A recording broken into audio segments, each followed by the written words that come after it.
In honor of today's weather, I'm going to say hail, hail, the gang's all here. Welcome to our meeting of the Gladstone City Council. I call the meeting to order April 11th, 2023 at 6:30 p.m. The City of Gladstone is abiding by guidelines set forth in House Bill 2560, which requires the governing body of the public body, to the extent reasonably possible, to make all meetings accessible remotely through technological means and provide opportunity for members of general public to remotely submit oral and written testimony during meetings to the extent in-person oral and written testimony is allowed.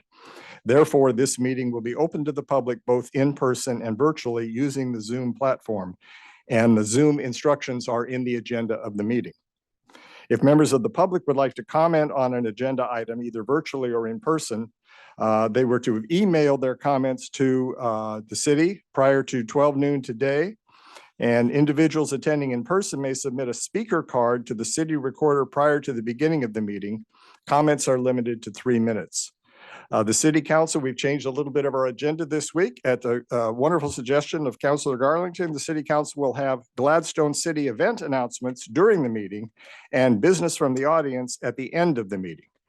To speak during either time, again, that's where you make arrangements by email beforehand. I'm going to start a little differently than I have the past few meetings. It's come to my attention since being mayor that the city occasionally receives letters from individuals or groups or organizations asking us to do a proclamation. And the ones I've seen so far often have to do with proclamations recognizing a month in which there's a hope that the public will be made aware of an important issue or concern to the community. This month, as I recall, is World Autism Awareness Month. We received a letter regarding awareness of mental health in the community. And a month or so ago, I got a letter asking us to recognize this as Parkinson's Awareness Month. About the same time I got that letter, I started watching a TV program featuring the actor Harrison Ford, who has Parkinson's disease. And he plays a character in the television show who is a man who has Parkinson's disease and is dealing with how to share that with his adult daughter. It was difficult to do. And I also became aware around the same time that we had a member of our city staff who is an adult daughter of someone with Parkinson's disease. And what I discovered during that time was how the city staff is able to come together and support one another and trade off some of their assignments and duties so that that staff person could spend time with her parent, providing some support during these initial stages of this condition. We are unlikely to do a lot of proclamations about this, and we won't ask our staff to share time to proclaim, you know, the diseases or the issues that are recognized in that way. But I'm glad that we live in a city and work in a city where our staff is so supportive of one another that we stand by one another and provide that kind of help. And maybe that's the best kind of a community to be. So just wanted to say that at the beginning to honor those requests that had come in a little different way. Tammy, will you call the roll, please? Councillor Huckabee. Present. Councillor Alexander. Yes. Councillor Reichel. Present. Councillor Cook. Present. Councillor Roberts. Present. Councillor Garlington. Here. Mayor Milch. Here, let's stand for the flag salute, please. Ready, begin. I pledge allegiance to the flag of the United States of America and to the republic for which it stands, one nation, under God, indivisible, with liberty and justice for all.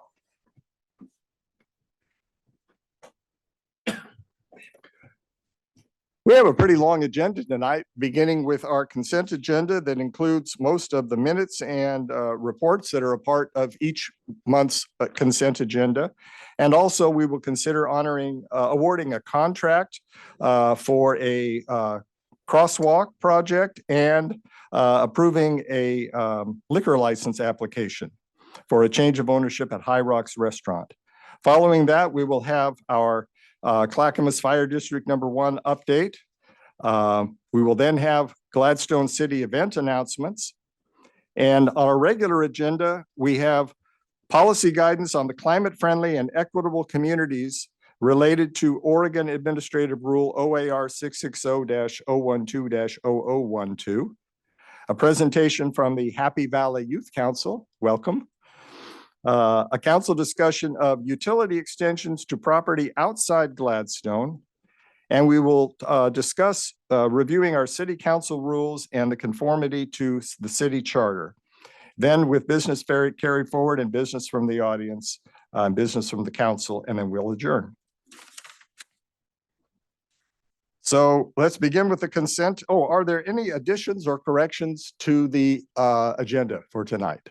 I have nothing. Thank you, Mayor. Okay. Anybody here on the council? All right. The consent agenda.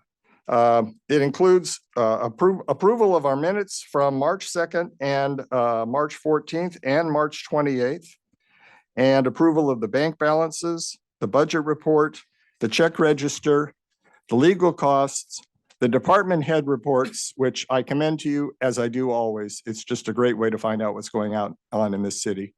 And then we're going to consider awarding a contract, which staff has presented to us, and consider approval of a liquor license application for the High Rocks Restaurant new owners.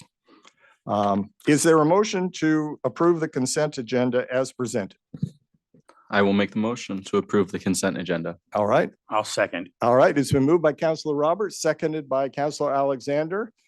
Tammy, will you call the roll, please? Counselor Roberts, Yes. Counselor Garlington. Yes. Counselor Huckabee. Yes. Counselor Alexander. Yes. Counselor Reichel. Yes. Counselor Cook. Yes. Mayor Milch. Yes, the consent agenda is approved. Is there any correspondence, Administrator Betts? Nothing. Thank you. Thank you. Next, item number 9, the report from the Clackamas Fire District. We always have Chief Brown and Chief Stewart listed on the agenda, but I know that sometimes our staff are working and we never know who we're going to get. So come forward and introduce yourselves or yourself. Great. Thank you, Mr. Mayor, Council. I'm Fire Chief Nick Brown. I'm your fire chief. The crew normally joins either Chief Stewart or myself, but they were on a call and I said, hey, I got it tonight. So Great. get back to the station and get some food in you.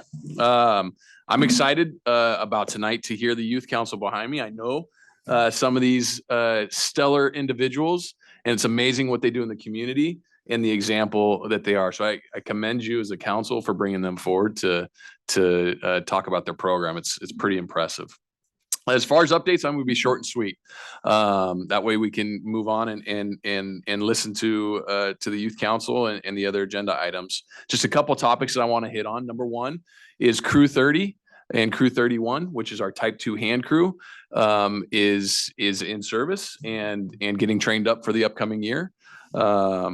Amazing group this year that are coming back. A lot of veterans coming back, and so just really excited about that Type 2 hand crew and their preparation for the wildfire season that's coming up.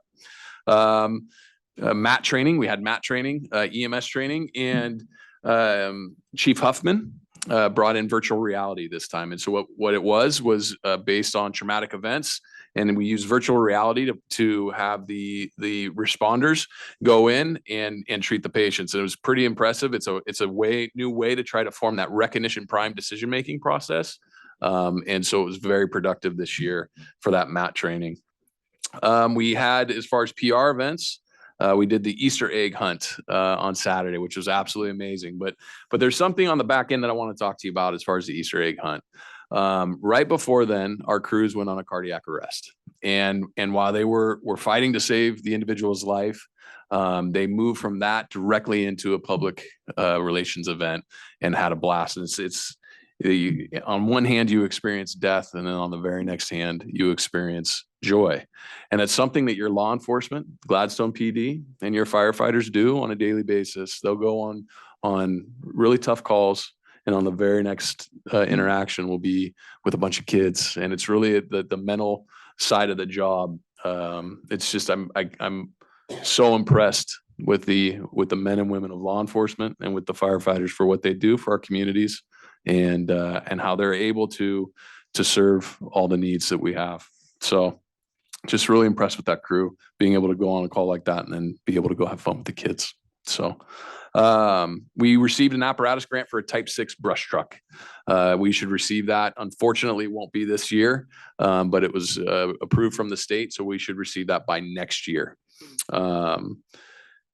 The engine 22 went on 211 responses this month from the Gladstone fire station. So a busy month for them, but kicked butt and did a great job. I'd be happy to answer any questions that you might have for me.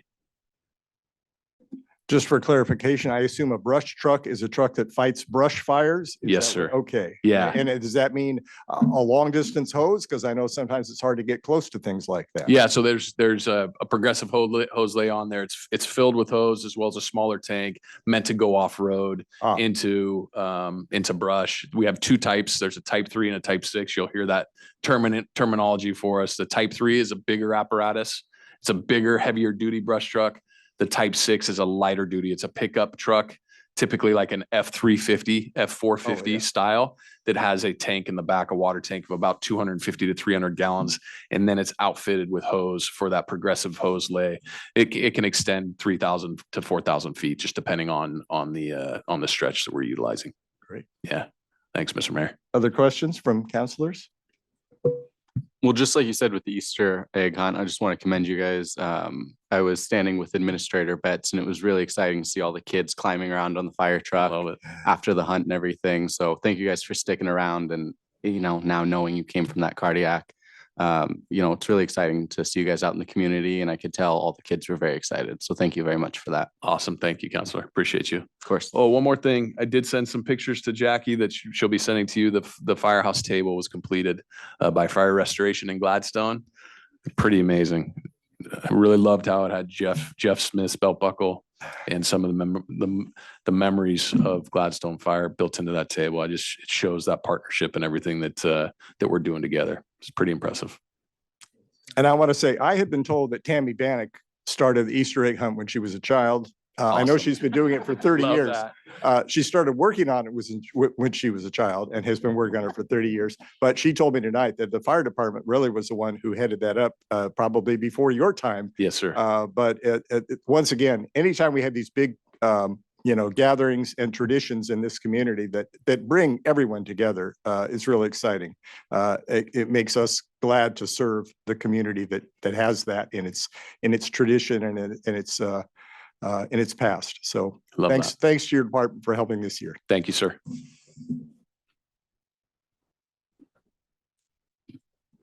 All right, item 10, Gladstone City event announcements. Tammy, do we have any announcements tonight? Yes, we do. Nancy Turner.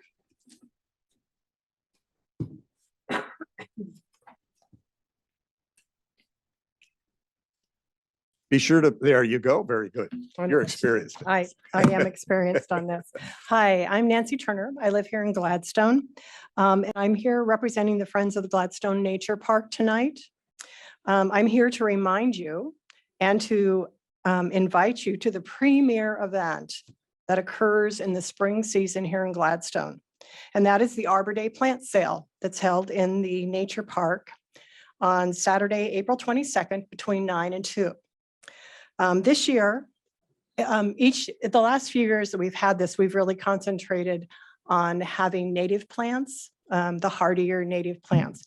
This year, in addition to those, we are having donations from upwards of 10 local nurseries with perennials. And a lot of the plants, we're not really sure what they are because they've said, well, when you get here, we'll see what looks good. And we'll give that to you. So that's a mystery to us as well to the community. So we're having a bigger pond of plants to pick from.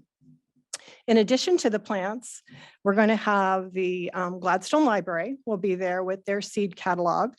The Gladstone Library Foundation will be there with their vegetable starts.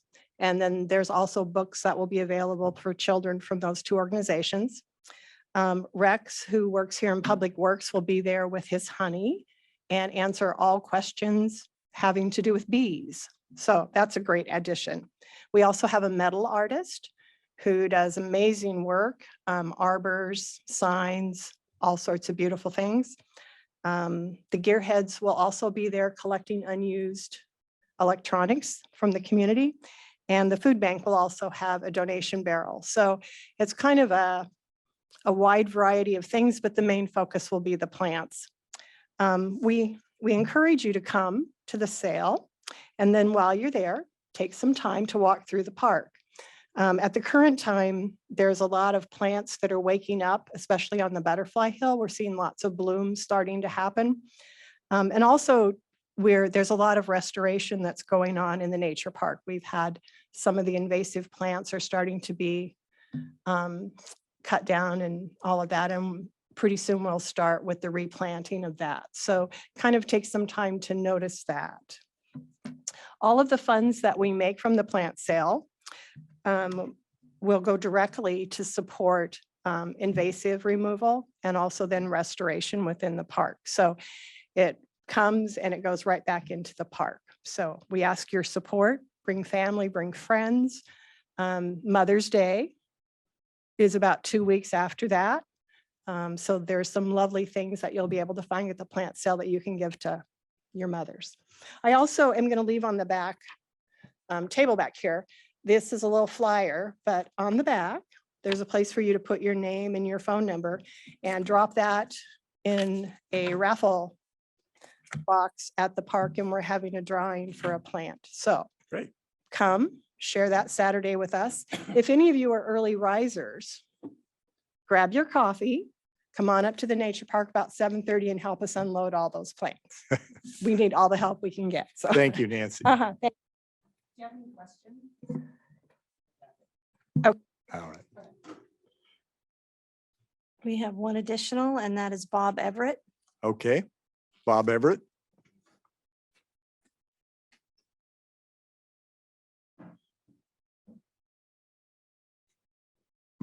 Good evening, everyone. First, I want to thank all the council members who came to our pancake breakfast this last Saturday. Hope you had a good time. Hopefully the pancakes were good. Sheldon always does a great job, and I do appreciate it very much. In fact, all of Rotary appreciates it. First off, I'm Bob Everett, and I do live here in Gladstone. I also have a business here in Gladstone. Secondly, and I am president of the Gladstone Oak Lodge Rotary Club. Secondly, thank you for moving up the announcements. I appreciate it. I know Mindy was, sort of premier in that, and I do appreciate it very much. Not that I don't like sitting through the whole meeting here all the time, but it does get a little tiring towards the end. But I'm here for a couple announcements. Obviously, the first one on the 21st, we'll be having, again, the monthly bingo game. I'm going to be here every month to announce that. And so it's the 21st this month. And so come around, win some money, and then go to the Arbor Day the next day and spend it on all those plants. And too, we are the other nonprofit that will be sharing the proceeds from that will be the Gladstone Library Foundation. So come on around and support them also. As usual, 50% of the money that we make on bingo goes to that nonprofit. The rest of it obviously comes into the Rotary Club, which we spend back to the community in the way the clothes closet, food pantry, and other needy causes. Also, we are working on the festival. And it's going to be, oh my gosh, I should remember the dates, but it's the first weekend in August. And we're going to have basically entertainment, beer garden, blow up kids' activities, things like that, like we did last year. We're looking for even, again, more entertainment, more bands, more things to do through the air. And we are also looking for vendors. We're still, I'm taking applications for vendors as the vendor coordinator. And hopefully we'll have a great turnout, as we always do. But anyway, thank you so much. Great job from everyone on the council, and appreciate all you do very much. Thank you. Thank Any you, Bob, for questions? all that Rotary does. Yeah, you Hey, I bet. just want to add one more thing. You can get online and sign up to volunteer online already. They've got it all set up.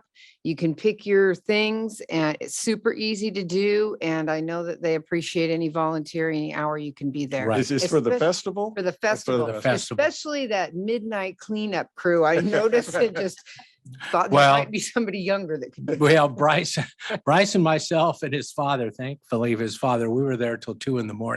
on Sunday, just cleaning up. So if it hadn't been for his father, we would have been there till 4. So, those aren't my hours. That's for sure. Not anymore. Anyway, but we also do, we are having sponsorship tables. I know a couple of you are interested in that, and we're filled for April, but hopefully in May. And it's just a way to get your business out there a little bit at the bingo. So anyway, thanks so much. Any other questions? Right, so people know, what time does that bingo start? It starts, okay, first off, we start selling tickets at 4:30. Yeah, we open the doors at 10 to 5. So because a lot of people come in, get settled, they have food, and then bingo starts at 5:30 and it goes till 8 o'clock. Okay, and we do have a break in the middle, and I think I understand that there may be some chocolate chip cookies that will be baked this time around. I've got to find the right batter. Okay, All right. so anyway, thanks so much. Any other questions? All right. Thank you, Bob. Thank you Thank to you. Rotary. All righty, thanks. All right, the representatives of the city of Happy Valley get a sneak preview of a presentation that's coming to your city soon. But the next item on our agenda now is a policy guidance on the climate-friendly and equitable communities. Staff, if you'd like to introduce this item for us. Yeah, thank you, Mayor, and good evening, City Council. So the state has a goal of reducing greenhouse gas emissions. And so tonight we're going to have an education lesson on what those climate-friendly and equitable communities rules are that the state adopted in 2022. I'm first going to introduce our senior planner, Heather, who is at the end here. And we also have 2 guests from the Department of Land Conservation and Development. Our regional representative is Kelly Reed, who is there, and Evan is going to be the one to talk a little bit about what these rules are. And then we may begin to have a discussion on providing staff some guidance on the next steps for Gladstone. Heather, is there anything you wanted to introduce? Nope, I think you covered it. Administrator Betts, I think we'd just like to hear what's going on at the state level. And then I'm really interested in what direction we as a city want to take, because then we'll start moving that forward through the process of some work sessions with the Planning Commission, with the ultimate goal of getting some legislation before this body within the next year or so. All right, thank you. We're ready for your presentation. Thank you, Gladstone City Council, and thank you, Administrator Betts. We really appreciate you having us here today. My name is Kelly Reed, and I'm your new regional representative from Department of Land Conservation and Development. I started in July of last year, and so I've been working with your staff, with Administrator Betts, with Heather, Tammy, John Southgate since then, but now I get to meet you all and introduce myself to you all. So I'm grateful for that. And I'm going to let Evan Manvel take it away, but I just wanted to, again, be here to meet you and listen, and then also know that I'm a point of contact for you regarding any land use issues and for your staff going forward. Thanks. Thank you, Kelly. And I certainly do appreciate what Kelly does, is tells us what's happening on the ground and brings it back to the office. And advocates for you all. So please do avail yourself of Kelly's time and knowledge. My name's Evan Manville. I'm a climate mitigation planner at the Department of Land Conservation and Development. And I'm here to talk about our Climate Friendly and Equitable Communities program. Now, this is a program, as was mentioned, that was launched in response to the climate crisis and the fact that we are very far off course in meeting our climate pollution reduction goals. The legislature said it's the policy of the state back in 2007 to cut our climate pollution by 80%, by 75% by 2050. And you can kind of see the trend and the gap there. We're making some progress in a lot of sectors. We're making some progress in transportation pollution, which is Oregon's largest chunk of pollution. It's about 38% of climate pollution in the state comes from transportation. So we got some course correcting to do. We are seeing the effects of more extreme weather events more frequently. Thousands of Oregonians have lost their homes in extreme weather events. People have died in extreme weather events. We have real world impacts of those, and they're going to come more frequently and more extreme unless we course correct. So Governor Brown ordered us and a bunch of other state agencies, 24 other state agencies, to address climate. We and ODOT worked together to create this program. The other main thrust that was mentioned in Governor Brown's order was equity, because land use and transportation have a pretty significant impact historically on inequity and concentrating wealth in certain populations at the expense of other populations.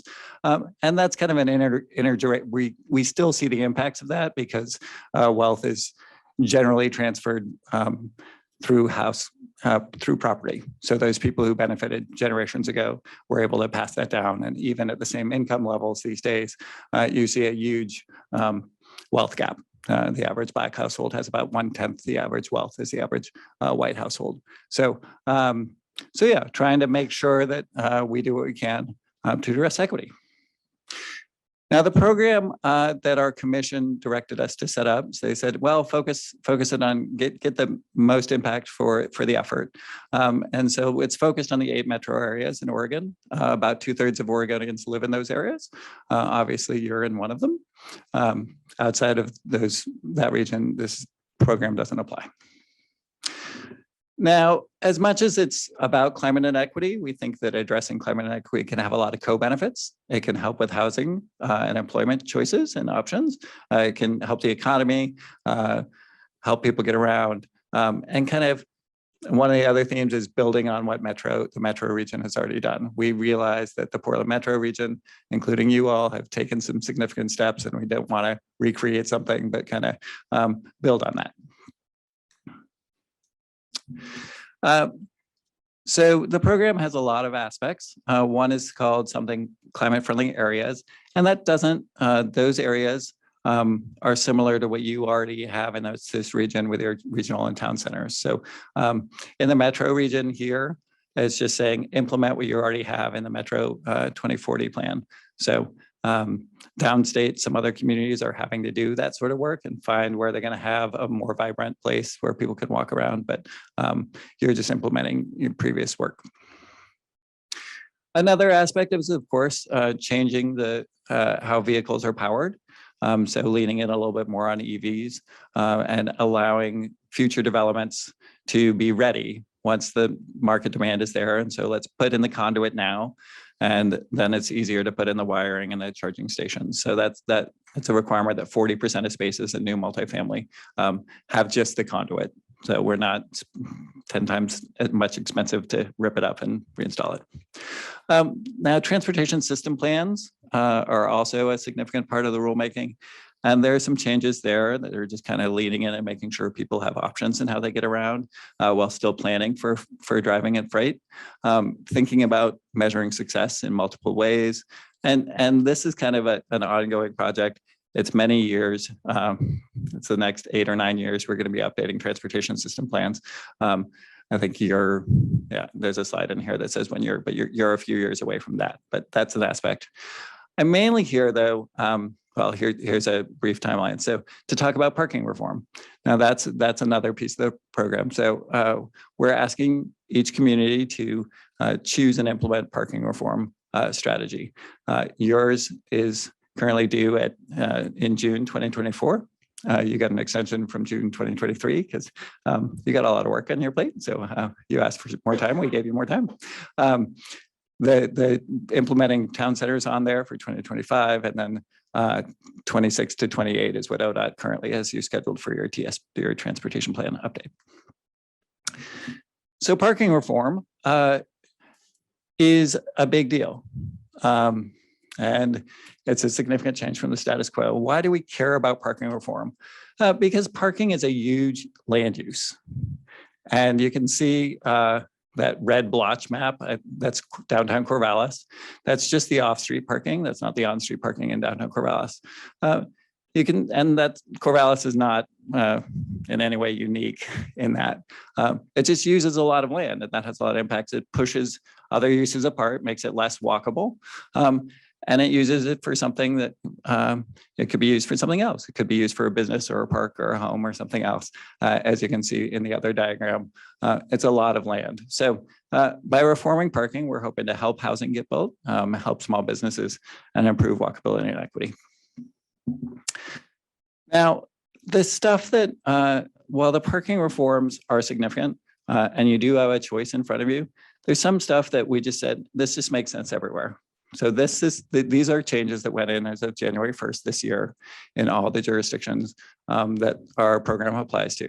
And it says within a half mile of frequent transit, there aren't local parking minimums anymore. Let the market figure it out. So there's a map later on in the presentation about where that applies in Gladstone.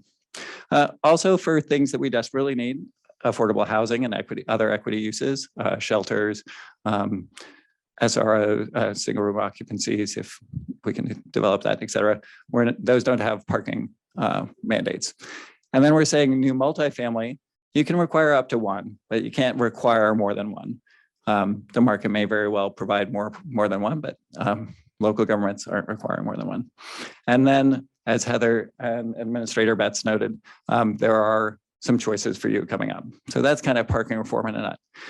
And I do want to make sure that this is one of the communication challenges about the parking reform. Not mandating parking doesn't mean that parking won't be provided. We have decades of experience with places that haven't had parking mandates, and builders usually figure it out. They say, hey, this is how I'm going to survive in this market, or this is what's normal for this market. I'm going to provide some parking because people want it. Exactly how much may vary from site to site, et cetera, et cetera. But we're not repealing parking, we're repealing parking mandates. So it's a nuance there. So as I mentioned, here in Gladstone, you can see the half mile buffer around TriMet Route 33, that's your frequent transit line. So pretty much everything west of McLaughlin in your city doesn't have parking mandates. And then kind of coming east, almost to Chicago, there aren't parking mandates there. So the area that you're talking about what to do about next is the stuff that's not shaded on the right of that map pretty much. So, and there's other mandates, those are other things that went in to effect January 1st are there. So, so that's where you're at right now. And your decision and the decision of the other jurisdictions is what to do with the rest of it. Because we did want to give some choices because different cities may want to do different things.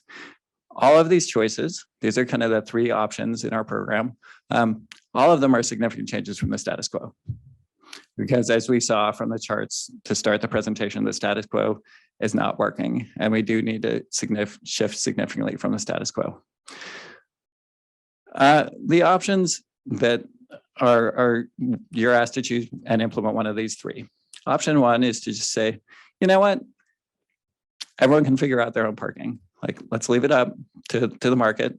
And then you don't have to do anything else. The other two options are a little bit more complicated, or significantly more complicated, I should say. The first is what we call the fair policy approach. Now, a lot of people pay for parking they don't use. And so the fair policy approach kind of tries to lean in on that inequity thing and say, well, let's do at least two of the 5 policies below. The first 2 are something called unbundling, and that's saying pay separately from the parking from your unit. So those people who don't have cars or only have 1 car instead of 2 cars don't pay for the parking spaces they're not using. So those people who might need 3 parking spaces will pay for 3 parking spaces. So everyone pays for how much parking they use in multifamily development. So that's a policy that's been implemented in other cities, not here in Oregon yet, but we were hoping that someone might do that. The third option, the third policy under option 2, is something called flexible commute benefits. And that's for those people who go to work and don't use a parking space, and that is being freely provided for them. And some people call it parking cash out, where you get $50 if you're like, oh, well, you're not providing me that parking space. Give me something of equivalent value. So that's what that is a requirement on employers of 50 or more employees to parking cash out or provide a flexible commute benefit. There's a tax on parking lots, commercial parking lots. I don't know if you have commercial parking lots in Gladstone. I didn't see them as I walked around. So there's that. So you could implement that and it would have no effect. And the last is reducing multifamily parking requirements to a half space or less. So that choose at least 2 of those 5, at least one of the top 3. That's why there's a break there, because we realize that people could tax something they don't have, and that's not really doing that. It's a paperwork. So option 3 is just doing more to roll back mandates for more uses, things like group quarters and all 1-bedroom and condos, developments, vacant buildings, change of uses, historic buildings. There are a couple on there that aren't listed, like LEED buildings and other green energy buildings. Small commercial, so under 3,000 square foot and or 10 employees, schools and bars and taverns. The other, and then we say, hey, try out a pricing thing, either enact 1 parking district where you're charging a little bit for on-street parking, or unbundle housing from parking. We talked about unbundling. And under options 2 and 3, there's some other things about how mandates are counted, like, hey, if they're providing EV charging, that they get a little credit and they don't have to build as much parking, or people who can show they can build parking offsite. That's a possibility for them and things like that. So, and then there's a parking reform in your town center, which is pretty much already covered by what you've already done. So that's not work for you. So those are pretty much the 3 options that communities are being asked to choose among. As you might gather, or as you might have physically reacted to that previous slide, pretty much everyone's choosing option 1. And thus far. So 4 communities in Oregon have completely repealed there's citywide parking mandates, or their parking mandates citywide, then Corvallis, Salem, and Tigard. The other cities that are likely to do that are listed there. There is one community that we're aware of thus far that's trying to make option 3 work, and that's Medford. So we are trying to make these feasible options. And I would note that this presentation is posited on the idea that the commission adopts amendments to our rules next week that make these slides completely accurate.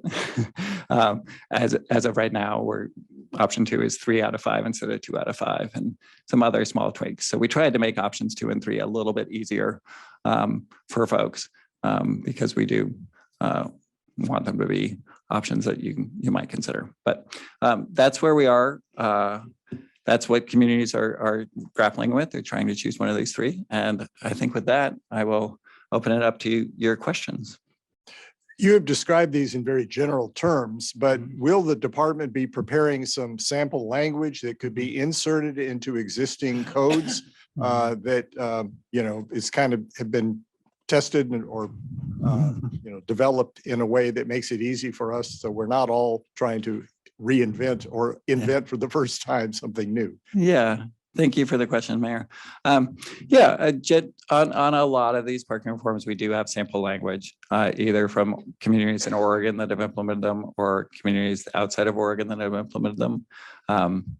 Yes, and we are happy to provide sample language for you all to consider as well, if it's an aspect that we don't yet have sample language and guidance. We very much want to help you amend your code and have looked through various communities' codes for them and say, hey, these are the parts that would need to change. And do you also provide guidance on communities that decide to experiment with unbundling the parking from housing on in what proportions you do that? Is that something that's also determined by the market, or do you have suggestions for when it's significant enough to make the kind of difference you hope to make? I've heard people say that parking can sometimes represent about 1/6 the cost of developing a unit. And so, you could, $1,200 apartment, you could say, well, $200 of that is parking and $1,000 of it is for the unit itself, and unbundle them in that way. But would there be guidance on that as well? Yes, thank you. Thank you for the question, Mr. Mayor. The unbundling requirements are at fair market value. And so that is something that you should determine as a city. We could obviously provide some guidance on that. So it's not unbundle it and charge $1 for that parking space and get it malicious compliance sort of thing.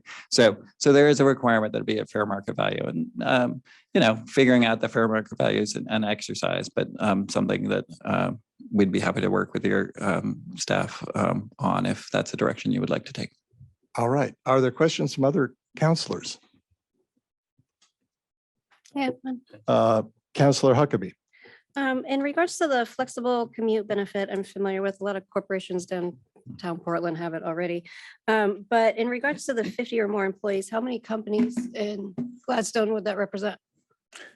I believe it was 4.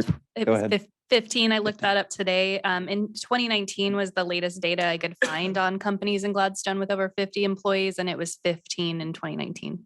Thank you. Including the city. I just had a couple quick, first of all, so you mentioned inequity and affordable housing in your presentation a couple times. What does the CFEC, what do you guys define affordable housing as?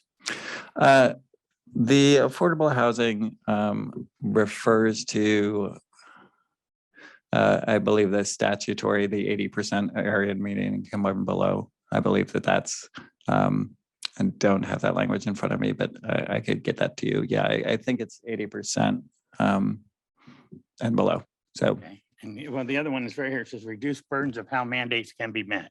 Yeah. How many other cities did you have that? Yeah, I don't think anybody likes to be mandated because it comes out of their own pocket, down from the state. Then the city has to figure it out and fit it in their budget. So what kind of incentives does the state offer for us to? I'm sorry, Councilor, I'm not.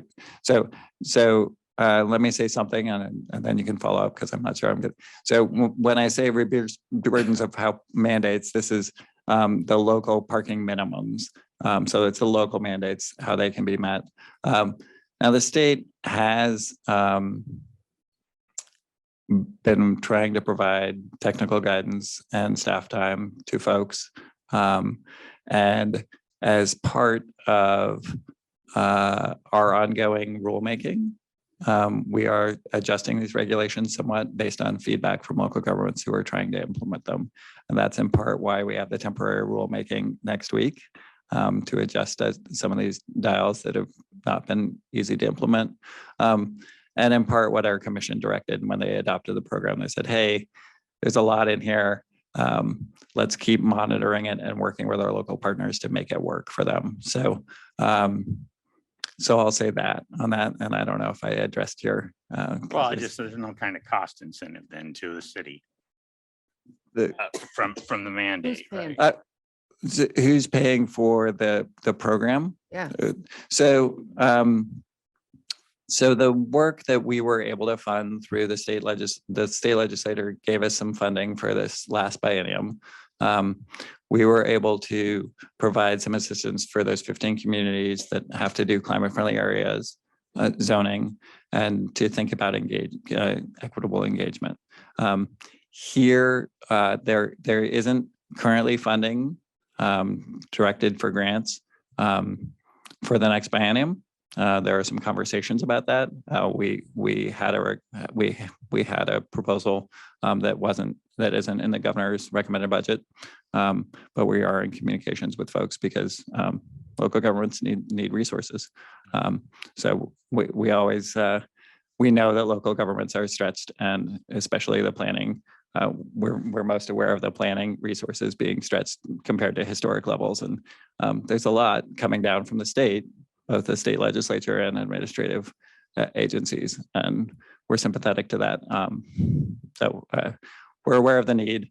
I don't know what more to say about that, but right now it's you all are having to pay for the staff time, and we're trying to assist staff as much as we can. Do you have something to add on that, Kelly? Yeah, thanks. So I don't think we'll know exactly how much grant funding DLCD has for this type of work until the end of the legislative session when our budget gets finalized. So it's possible, I think, that DLCD may have some funding available for some related work to fund local governments, but we don't know yet. And then the other thing that we're trying to do is help identify other funding sources.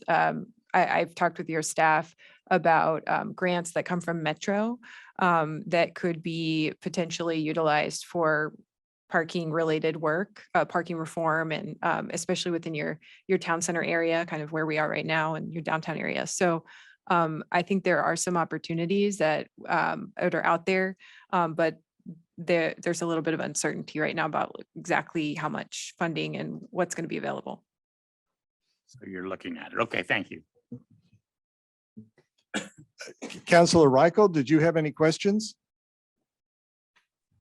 No, not at this time. Thank you. All right, thank you. Councilor Cook? Yes, so of the three options presented, which one contributes most to the stated goal of reducing transportation-related pollution? Thank you for the question, Councilor. I believe option 2 would. Pricing is a huge impact on people. I mean, just internalizing the costs of things changes behavior. And so if people have to pay for parking or they get rewarded for not using parking, that may cause behavior change more than just the removal of regulations. So now the removal of regulations certainly helps because then builders might think more carefully about how much parking they're provided, and they have a financial incentive there as well. But if I were to guess, I would guess that option 2 is gonna most change how people get around. Mm-hmm. Councilor Roberts, any questions? Councilor Garlington? So I'm with Councilor Alexander. I just want to make sure that you understand that I think the mandates that the state puts on small communities is horrific. And what you ask of us is over the top at times. The money that we have to spend is so limited, and what our administrator does with our budget is nothing short of a miracle every 2 years. And so to ask us to put more mandates on our city when all we're trying to do is put in a playground for our kids and plant a couple more trees, I can't even tell you how angry it makes me. Past that. Does this change include current dwellings or just a new or updated build? Thank you for the question, Councilor. It kind of depends on which part of it. So generally, new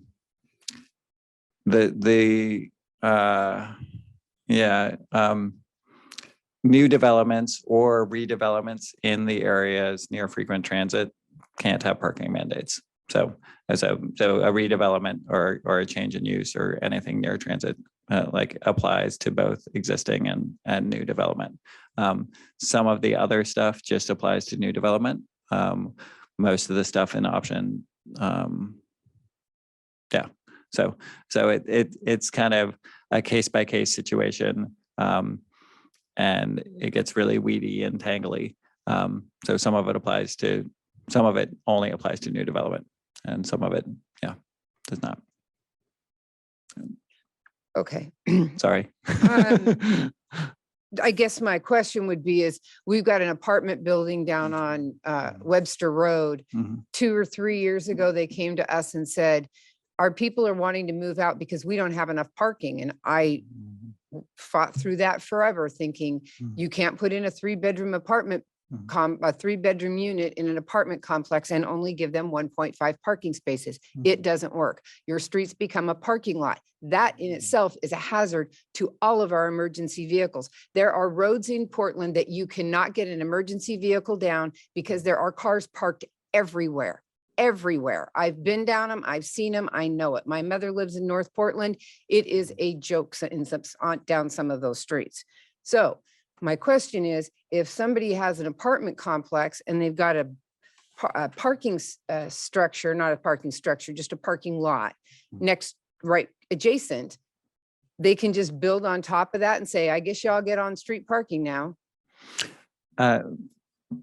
Counselor, without knowing the specifics, I couldn't directly answer that, but I believe generally the circumstance, it is a hypothetical that could happen. And that is a case where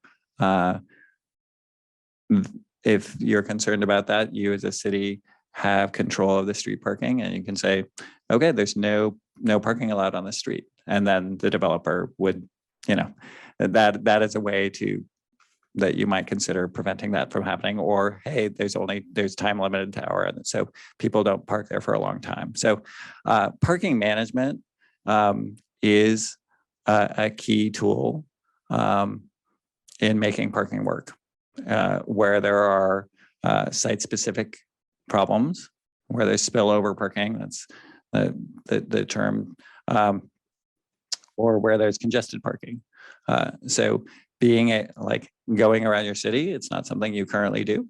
You have some designated ADA parking, but I haven't seen other management of on-street parking.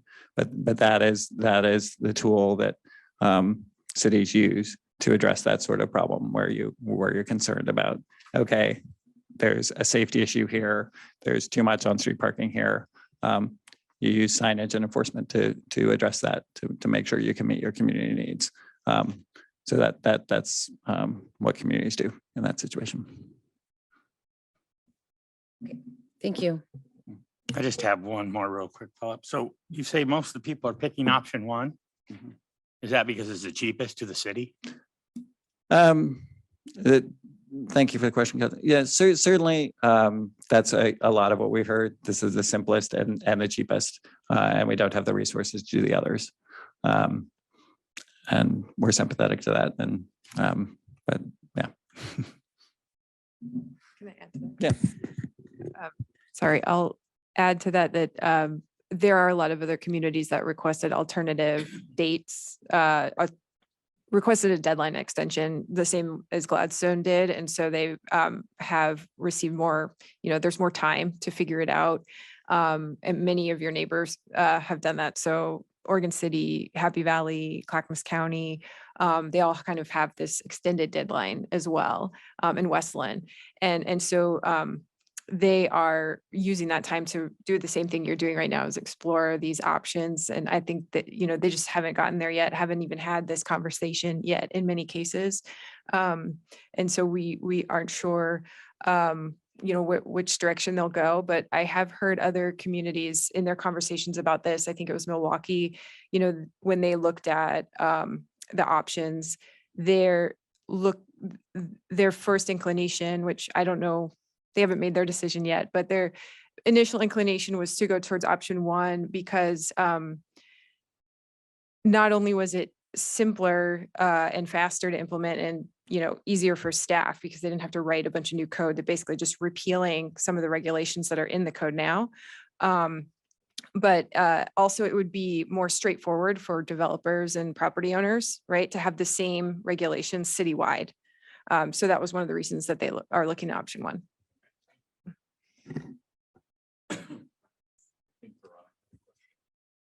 Veronica, you had did you have another question? It's just probably a silly question, but just triple checking here. This particular conversation and this particular set of options here, we are discussing this for outside of that zone where the mass transit is, correct? And the zone where the mass transit is will just repeal parking mandate completely, correct? Counselor, yes, and within the zone that doesn't have parking mandates, the flexible commute benefits and unbundling and other things would still apply. Like this is like, if you were doing a policy citywide, it would apply citywide. So yes, within the transit things, there aren't parking mandates. And then some of these other things would might apply within that zone as well. Thank you so much. I just wanted to make sure I was on track. Thank you. Well, thank you both for the presentation. Now, because we have this extension on when we need to actually make this decision and implement whatever changes we choose to make, how far should we try to go tonight in coming to some kind of consensus on this? Or would you suggest we spend some more time on this in the future before taking that next step? Administrator Betts? So thank you, Mayor. What I would suggest is tonight was really to try to introduce you to what it is that we're trying to accomplish. I think we need to be thoughtful that we don't want to do what everybody else is doing just because. We got to do what's best for Gladstone. We do contract for planning services, so this would be an increased project that we would be paying them to do. I think what we should do is, I know that there's temporary rulemaking occurring next week. They're going to adopt rules. In November, they're going to make the rules permanent. Perhaps you would like some more information on a code analysis to determine what the effects might be to our code if we chose option 2. And so Heather and I could work on giving you some analysis information and bring that back to help further these conversations. I'm confident that even if we waited until in the fall before you gave us direction, that we could get this implemented before June of 2024. But it is a big deal, and we want to be thoughtful with our approach. And internally, I'm not sure that staff and I understand all of the areas that could be affected by this. So I would like to recommend coming back and providing you more information at a future date. All right. Does that recommendation sound agreeable to the council? Okay, we appreciate that. We appreciate your expertise. Heather, we are looking forward to working with you on this. And so Kelly and Evan, thanks again for presenting to us tonight, for being available to us. Kelly, for future questions that we might have. And we're glad you were here. So thanks so much. Thanks for having us. All right, so no action tonight. We'll just, this will be our introduction, and we'll move on to this as you bring it to us in the future. All right, one of our goals as the city council is to enhance communication and engagement with the community and increased involvement for everyone, specifically we've had some interest expressed in exploring a youth advisory committee. So tonight we have invited members of the youth advisory committee. Is that what it's called? Youth Council of the City of Happy Valley to come to us tonight for a presentation. Is there a staff introduction for this? I'd be happy to introduce Steve and Stephanie, who are the supervisors of the program. And I guess we're going to do self-introductions. Take it away. Hello there, City Council. My name is Jaden Andrews. I'm a senior at Adrian C. Nelson High School, and I'm the current social media representative on the Happy Valley Youth Council. This is my 4th and final year on the council, so I've had a long and great experience working with Steve and Stephanie and doing all of our council events and trips and meetings, and it's been a lot of fun and such a valuable experience. I'm going to go ahead and pass it off to Hannah and then the rest of the council to quickly introduce themselves real quick. Hi, I'm Hannah Bach. I am a senior at Adrian C. Nelson, and this is my 2nd year on the council, and I am the secretary. And I'm going to pass it on to the rest to introduce. Hi, I'm Ivana. I'm the co-chair of the Happy Valley Youth Council, and this is my 2nd year. And I'm a senior. Hi, I'm Arya. I'm a freshman at Adrian C. Nelson High School. I'm a council member, and this is my 1st year. Hi, I'm Ava. I'm a junior at Adrian C. Nelson. I'm the media representative, and this is my 2nd year. I'm Kieran Sirish. I'm a freshman at Adrian C. Nelson. I'm a council member. Hey, I'm Owen Hunt. I'm a junior at Adrian C. Nelson High School, and I am the treasurer for the Happy Valley Youth Council, and this is my 2nd year. So we are very excited to kind of tell you a little bit about our experiences and our time on the council. And we hope we can answer any questions you guys have about youth council and hopefully get you guys excited to start your own. So I'm going to pass it back to Hannah. Okay, so I'm going to be talking about the history and beginning of the youth council. So it started in 2010 with a group of 6 members, and the first youth town hall that we held was really kind of the initiative to start it. And the whole goal of the youth council was to really give a voice to our youth in the community. And that has continued on throughout each year with the youth council. We really have been able to be a voice, which has been very amazing to be a part of. And also being a part, we kind of communicate. Oh, there we go. And that is the first 6 council members right there. And basically you can go to the next slide. Thank you.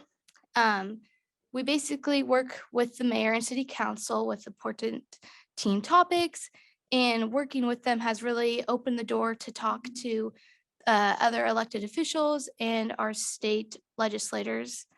And that will get talked a little bit more about later. Now I'm going to pass it off to Owen and Ivana to talk a little bit more about us.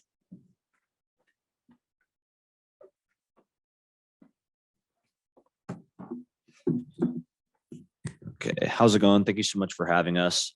Once again, my name is Owen, and I was just gonna touch on some of the things that we do in the community as a youth council. So we advocate for some of the things we want pushed in our community, and we encourage community members to join our events and attend this monthly city council meetings. We also help a lot with the new Happy Valley Parks and Rec. In the summer, some of the things we do is we throw summer concerts in the park, and there is a kid zone so that the parents can check in some of their young ones, and we will watch over them and play games like cornhole, basketball, things with them on the tennis courts, so that they can go with some of their older kids and have a good time around in the park and not have to worry about some of their younger children. We help out at the October Harvest Festival we have in the fall. The big 4th of July parade we put on every summer. There's a 4th of July festival and a fireworks show we help set up and coordinate with that. Dumpster Day to discourage dumping along city roads in Happy Valley.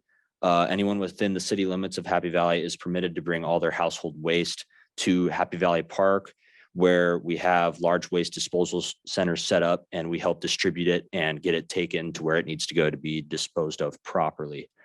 And also recently, something we did just this last year was we helped the Happy Valley PTO with bike and pedestrian safety at the walk and roll event for elementary school to advocate for safety for pedestrians and bicyclists who ride and walk to school. Something newly implemented last year was the driver and car care events that was the teen car clinic that we just started up. A lot of youth our age don't know simple car servicing, just routine maintenance. So we decided to set up a drive-through car clinic that you can just show up to, and you can learn a lot about some of the standard maintenance that your car might need, like how to do an oil change, how to change a tire, how to change out a light. I went through it. Did you allow adults who don't know those things also to attend? Sure, you guys can show up too. Yeah, it was really cool. I went through it myself and I thought I knew enough. I was all cocky going in there, but I learned quite a few things myself. So I thought that that was really cool. And we actually had quite a good turnout the last time we did it. So, and then the last thing I wanted to talk about was our drug take back day. So each year we put on this. Last year we did it at the same time as the car clinic, and anybody can drive up on this day, and we advertise it in our Happy Valley newsletter and on social media. And you can come up and you can drop off your prescription drugs just to make sure that they don't get in the wrong hands, in the hands of young ones, to try and help decrease the risk of overdose in the home. And over 5,000 pounds of prescription or over-the-counter medications have been collected and properly disposed of because of this drug take back day. Hello. Not only do we work with the Parks and Recreation Department and the public safety directors, we also are able to participate in a lot of conferences. This last year we went to DC and got to meet a lot of representatives. We met the House of Representatives and senators from Oregon, and we got to participate in the National League of of Cities. So not only do we have the Oregon cities, but we also have a whole network throughout the whole nation. So we got to see mayors from Denver or New York and other youth councils from Georgia, Florida, and we got to communicate with them, learn a lot about what they do for their city, how their state is very different from ours. It was a really eye-opening experience. We got to go into the Capitol. It was really great, and just really communicate and branch out into to see what public policy is like.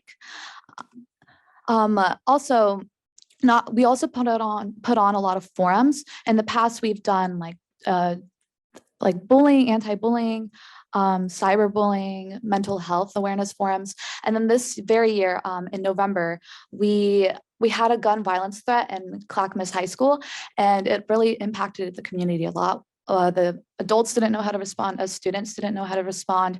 And so we decided, and it being constantly publicized in the news, we decided to have a school safety town hall. And so what we did, we went to our Happy Valley Middle School and we invited local and the national specialist on gun violence and reporting, and they came and talked to us about reporting a threat, how to assess a threat, what should parents do, what should students do. And it was really inspiring and opening, just sitting there and absorbing everything. It was, I don't know what else to say, except it was really life-changing. Not only being able to host it and inviting these people and speaking and hearing other people's experiences. A lot of people came and they told their stories about gun threats and their kids being impacted by it. It was just, you actively see what change you are doing in your community. And it's really inspiring for youth to really go out there and do something. And this was so easy to put on. We literally just went to our middle school to do so. It was, yeah. And also, not only do we have big forums, we also get together with all of the youth councils in Oregon. Just this year, we had our 5th annual Oregon Youth Summit, where we invited each city, so Happy Valley, Lake Oswego, Hillsborough, all these different youth councils. We had a Oregon Youth Summit. And so this year we partnered with Hillsborough and we had it at their community center. And we just came together and collaborated on ideas. What have they been doing in their community? What have we done? Gotten to know each other. It was a really community building exercise just to see what else is going on in their communities. We talked about what we've done with our gun safety forum, and then the Hillsborough talked about child homelessness. It was really just an interesting outreach and networking, really. Yeah. Now I'm going to play you guys our I will attempt to play the very first Oregon Youth Summit that we had in 2018. That was like 5 years ago. I don't think any of us went there, but it was the very first one.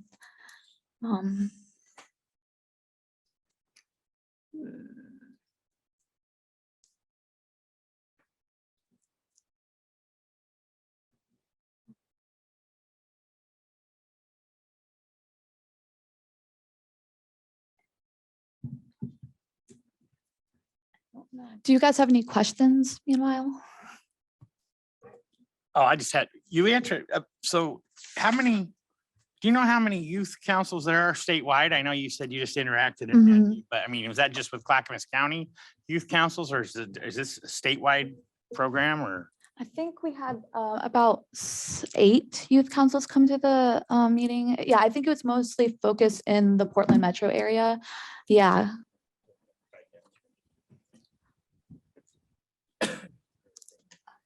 I can hear that you obviously all are from Happy Valley.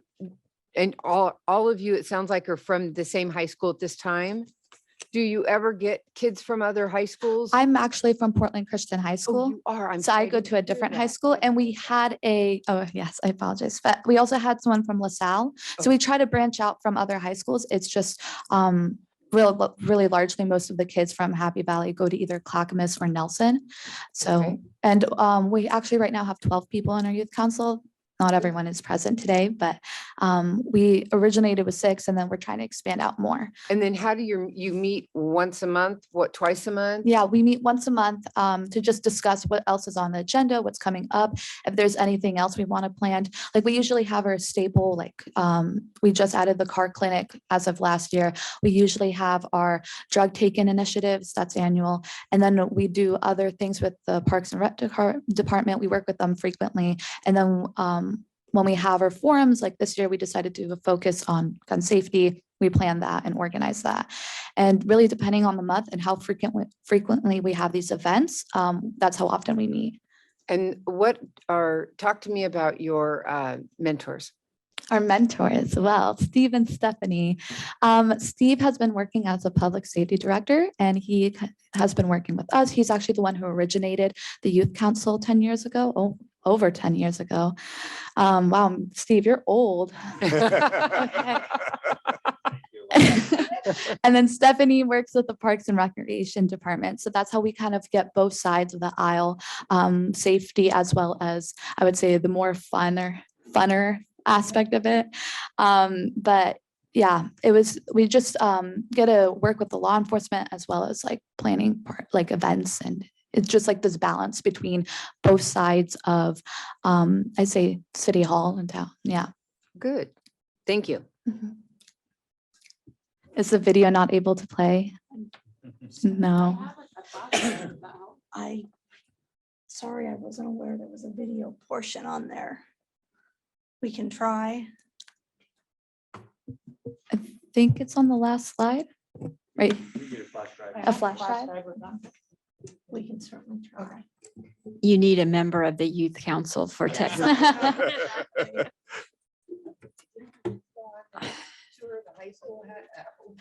C-Tech program.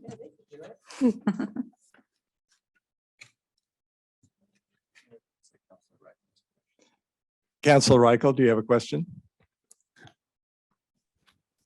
Yes, I was kind of curious. Can you guys hear me okay? My headset. Yes. Okay. So how does your partnership like directly coincide or work with your city council in Happy Valley? Like, do you guys meet with them? And how also do you develop what projects or programs you're going to provide? Is that partnership with your council, or is this ideas that you come with and then bring it to council, or are you kind of independent? How does that part work? We largely just work through Steve and Stephanie, our advisors, who mainly work with the council. But yes, we also are in frequent the council members, we really see them and communicate with them often. We share the same council room, so occasionally we see them pass by, and we go to all the same local events like Oktoberfest, 4th of July. So it's like we have this sense of community, I would say, in Happy Valley. And like when we went to DC, we actually had a lot of the council members join us. And so when we would spend our time walking around DC or going to all these meetings, they would be there with us too. So they were really like a role model as we would watch, as we ourselves were partaking in these events. And it felt like not only were we part of the more, I would say, logistic aspect of being in a city council or in a youth council, but we also developed the more community aspect to it. And like role model aspect of it. Also, I think your second part of the question was, how do we bring up these events? If I'm understanding you correctly. Yes, but like, how do you come up with these ideas? Is that like something that is kind of determined with working with your council, or is this you independently, your group developing these ideas? Because they're fantastic ideas. So I'm just kind of curious how that comes to. Oftentimes we just look around what's happening in our city. Like what's just really going on, like what does Gladstone need? What does Happy Valley need? What is the youth focusing on, or what their attention is right now? That's why oftentimes our focus was on mental health, because that's what a lot of students suffer with or have been struggling with. This year, like I said, we've had a focus on gun violence and gun threats, because that's been publicized through media and has been directly affecting the youth of Happy Valley. It's no longer something that could be ignored. We wanted to address it. And really just car safety, we literally just added that on car clinic. We just added that on last year, because we ourselves are curious, like we are I would say, representation of our youth. And if it's something that is easily to attain, like we just invited a lot of our local mechanics to come, and car repair to come help and offer their services if they would like to. And we had the police department and firefighters come on by, and it was just really easy to plan. All we just have to do is really talk to the people, and they're really open to helping us also. And it really just teaches us, the youth, about how to communicate with our local business owners, as well as police department and the city council. And just, yeah, it also just, I think overall, by being there and participating, you really get to meet new people and get to know more about your community. That I think a lot of youth are really focused on what their own community, but this really branches out into getting to know more about your city. Can you share with us how your election or appointment process works? So at the end of the year, oftentimes when you're elected for life. I would say until you graduate high school. So it's from freshman to senior year. And at the end of each year, we see how many seniors are leaving. Right now we have 4 seniors leaving. So we have a lot of people to replace. And so we send out a form. We post it on our Facebook, on our Instagram, just in the newspaper, putting a form. So if you're a resident, There it is. yep, there you go. Valley Youth Council seeks new members. So we have this form, you fill it out, you give us your address to make sure you live in Happy Valley. We have a grade point average, because when we were first starting up, the very first youth council, we literally put an open invitation trying to see if anyone would come. So juvenile delinquents, anyone, to see who would want to be part of this. The background does not matter as long as you want to serve your city. And then oftentimes Steve literally told this story to us a few hours ago, but he said 35 people came to the initial meeting, opening stages. And then he said, if you're interested, come back a week later and we'll see if you guys want to move forward with this. And out of those 35 people, 6 people came. And those were the 6 founding members. And all those 6 people, they had this common theme of achievers, motivated, and wanted to really serve their community. And so that's why we started implementing a GPA standard to see whether you are already outreached into your community or wanting to outreach, we do an interview process. We sit where our council members sit, so like where you guys sit, and we like interview people and ask them questions. What have they done in their community? What extracurriculars are they a part of? What would they want to add on to their community? If you were a mayor for a day, what would you do? Do you even know who the mayor is? Like, so just to understand what is their familiarity with the council, or even if you don't know anything, what would you want to do? Because this is really just a good opportunity to get people even foot into the door of, understanding and wanting to be part of their community. Other questions? Yeah. I just want to say, I think it's so impressive that you see a need, you got up, you showed up, and you're doing what's necessary to be a part of your community in action. And I just, my hat's off to all of you. So thank you for serving your community. I think it's one of the most important things you can ever do. Thank you for inviting us. And I think the principle of, if you want to get something done, invite a person who's busy. If you're maintaining a 3.5 GPA and probably involved in sports and extracurriculars and other things in your community, you're already busy young people. But you have the energy and the confidence to reach out to the community, to develop these events and to recognize the important things. I've long advocated, and I think there was actually a bill at the legislature this year in Oregon to reduce the voting age to age 16 for at least school board elections. That was the proposal this year. And in some cities across the country, some very small number, they've had an age 16 voting age for other local elections like city council. I wonder, and I've always favored that because I felt there are some issues like the climate friendly and equitable communities that we talked about earlier that seem a little more urgent to young people right now than they do to people my age. Don't call me old. But there's an immediacy to reproductive rights issues and gun violence issues and climate change issues that affect young people in a far more immediate sense than they do those of us who've been around for a long time. And so I think it's important to have that input on issues as well as that connection in the community for things that just promote a sense of community. We talked about the Easter egg hunt that we had here on Saturday, just this past weekend. And we have a lot of high school volunteer groups and organizations that help with that. Those are groups that are doing other things at the high school level and just happen to get together and say, this is somewhere where we can help. We've not taken the step that you have to organize a council specifically for that purpose, but you certainly have presented, an inspiring model to us, and to know that, again, it's not something where we be reinventing the wheel. This has been going on in other communities. We just haven't yet chosen to be a part of it.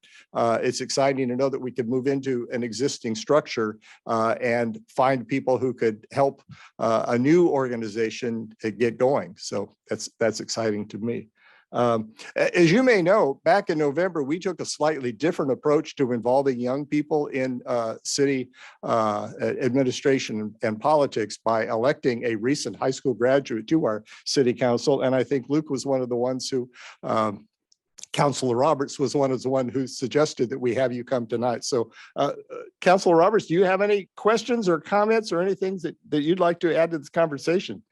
I don't actually have any questions. I took down lots of notes. I thought the presentation was very thorough. So thank you all for coming and presenting to us, and looking forward to continuing to watch what you guys do and all these fantastic projects you've put together. Thank you. I was just going to ask, did we not try this once? Not a youth council, but can we reach out and try to get some of the high school kids involved? I know at gyms, we've done the same, we've reached out to see if they wanted to get involved or help out. Have we not done that to our high school yet? Not in my tenure, Okay. 7 years. I don't recall having a structured program. When we set up the task forces on the new libraries, we did invite, there was an applicant who was a high school student who then, because of schedule problems, couldn't continue. So I think we could make a better effort to expand the age range of volunteers for groups like that. If there's no requirement they be a property owner or registered voter, we could certainly do that more.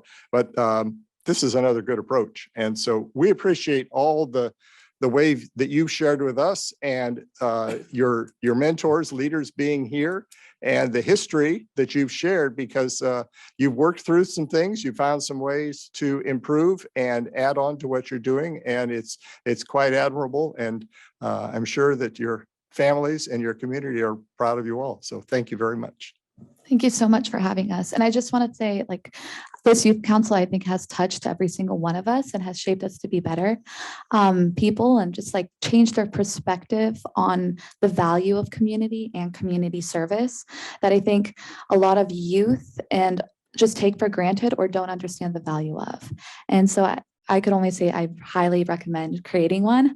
And our youth council, and I think any youth council would be like glad to help you with any guidance or questions, if anything. Yeah.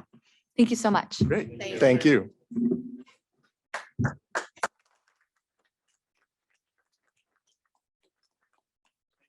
An hour past my bedtime. I gotta.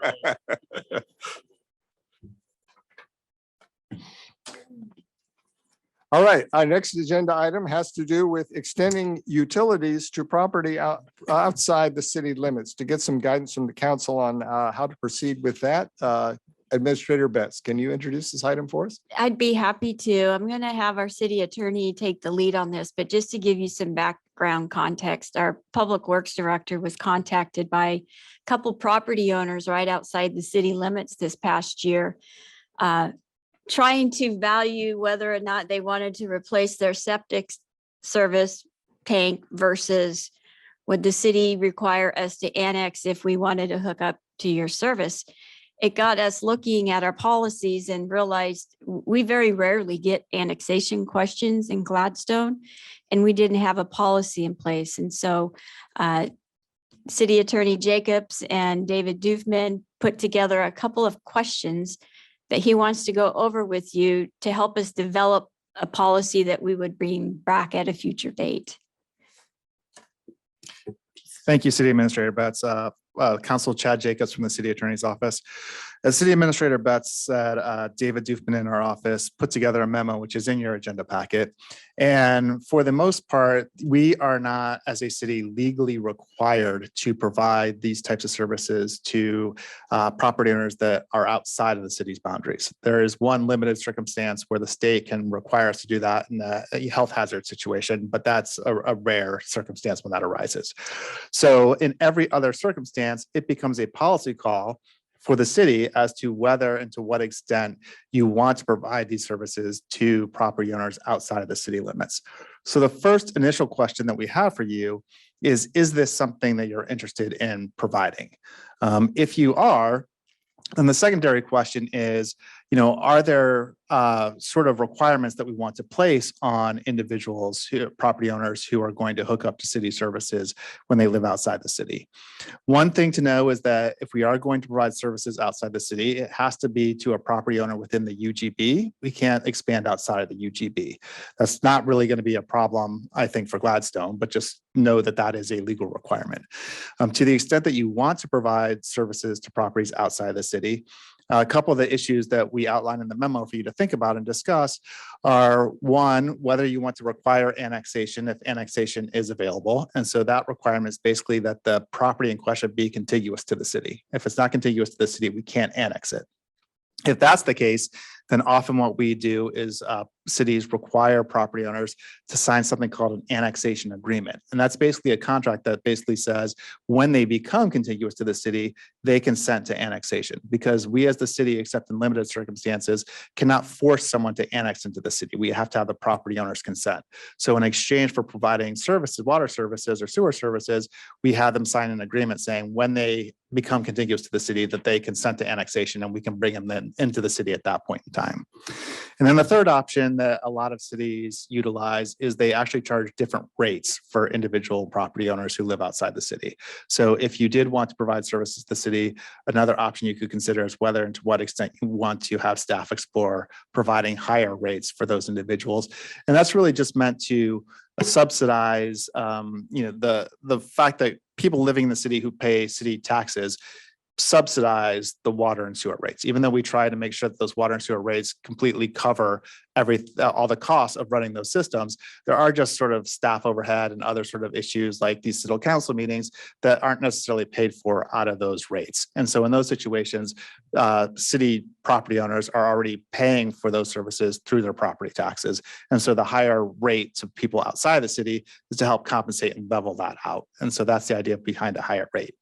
So it's really a matter of discussion, a policy decision for you all. Again, the first question is, do you even want to explore doing this? And if you answer yes to that, what, if any, sort of requirements do you want to place on us providing services outside the city? So with that, I'll turn it over to you all for any questions and for your discussion. But, and just to be clear, we are talking about annexation that's initiated by a property owner, not that the city is seeking to annex an area or, a number of, I look back at in our comprehensive plan, it includes a lot of amendments to the plan that it included, memorializing when properties were annexed into the city as the city developed back in the 60s and 70s, and a lot of new developments were coming in en masse. This is really a question of if an individual who lives 3 doors away from the city limit wants to annex in for the purpose of the sewer or water system only. So really, this is just if they come to us without requesting to annex, but saying, I live outside the city boundaries, but I would like to hook up to the city's water and sewer system. Okay, so a distinction between the two. Right. If we can do a hookup without an annexation, or is annexation going to be required in order to do it? And that's exactly the policy question we're asking you. So, do you want to explore the idea of providing these services to properties outside of the city boundaries? And if so, do you want to require them to annex in the city before they get that? If they're not contiguous, do you want to require them to have an annexation agreement? And if they're not going to be inside the city limits when services are provided, do you want to provide a higher rate? And one more question for you, and I hope you can answer this one. There's sometimes a little bit confusion over the use of the term urban growth boundary. Some of us think of it as a big sort of a border around the entire Portland metro area, but I know there is an urban growth area assigned to the city of Gladstone that I think is within that bigger boundary that I'm thinking of, but that I think was what you were referring to when you said it has to be within the urban growth boundary. Can you explain the difference? Sure. The urban growth boundary is something that's set forth in state law, and every city has to have an urban growth boundary. But in the metro region, rather than each city or county having its own urban growth boundary, what we have is Metro creates an urban growth boundary for the entire metro region. And so for the purposes of this discussion, really what we're talking about is the urban growth boundary, not the urban growth management area that the city of Gladstone would be responsible for. So because we're sort of in the middle of the metro area, that's what I'm saying. It's not really going to be an issue for you to provide services outside the urban growth boundary because we're not close to the borders of the urban growth boundary. So you're not saying that we could only do this for properties that were within the urban growth management area then? Okay. No, just the urban growth boundary. All right. So that helps clarify, because I thought you were using one term in place of the other. No, I apologize for any confusion. All right. No, Thank that's you. why I meant to say that it's not really an issue for us here in Gladstone because we're not really close to the urban growth boundary border. Right. Okay. Thank you. All right. Counselors, are there other questions or comments about? Yes, Councilor Garlington. So we see the one area that goes to the river and it's kind of enclosed. Can you turn your microphone on, please? I apologize. The one that's down here. North of Oregon City. We see a line at the top of the river towards the northwestern part of the map, the UGB. Does that come around and down in the part of the map we can't see? We can't see the full map up there, Tammy. It's this line right here. Down here. That's as far as I can go down. All right. Does that circle around off the map where we can't see? Okay. Yeah, so the urban growth boundary, again, for the metro region is created by Metro and it covers the entire metro region. So it's going to go through Clackamas County, Multnomah County, and Washington County for those areas of those counties that are within Metro. Right. What we're just showing you up there is the urban growth management area. And you will see the yellow is the Gladstone city limits. The urban growth management area is the green. Mhm. And the properties in question are Kirkwood, Darren? Yes, that is correct. So the funny part of Kirkwood, that's partially Clackamas County, partially Gladstone. Because I know that road is very divided. Yeah. Can everyone see? Mhm. There's three of us. Oh. Okay, so this comes up frequently. This is one of those areas where we don't often know, and sometimes homes will have Gladstone, Oregon as their zip code and mailing address, but they're technically not within our city limits. And sometimes there's a bit of a overlap and an inconsistency in the boundary between the school district and the city also. And so these are those communities, those parts of our communities where they sometimes we think they're part of Gladstone, but it turns out they are not. And sometimes we think they're part of the school district, and maybe they are, but they're not part of the city. So it's nice to have a map that goes this far, because when I looked it up online, I'd never gotten much past Webster, and I never really knew where it was at this end of town. So it's the first time I've seen this. Thank you. And so Councilor Garlington, did that clarify for you? Yes, I understand. So are we looking for a motion or just we would like to do this with a head nod? Consensus tonight so that Chad's office can develop a policy to bring back. Yes. I just wanted to ask, Councilor you, Alexander. any of these options ever been used and implemented in other places? So have you ever had a thing where something like on option 3, maybe you're on septic or something, then you go ahead and do this? Is it a contract also? So now we give them the service and they go, man, I could do cheaper the way it was. And then they back out and we have to disconnect. I mean, has that ever happened? Is that in option 3, is that something that can happen or has happened, or?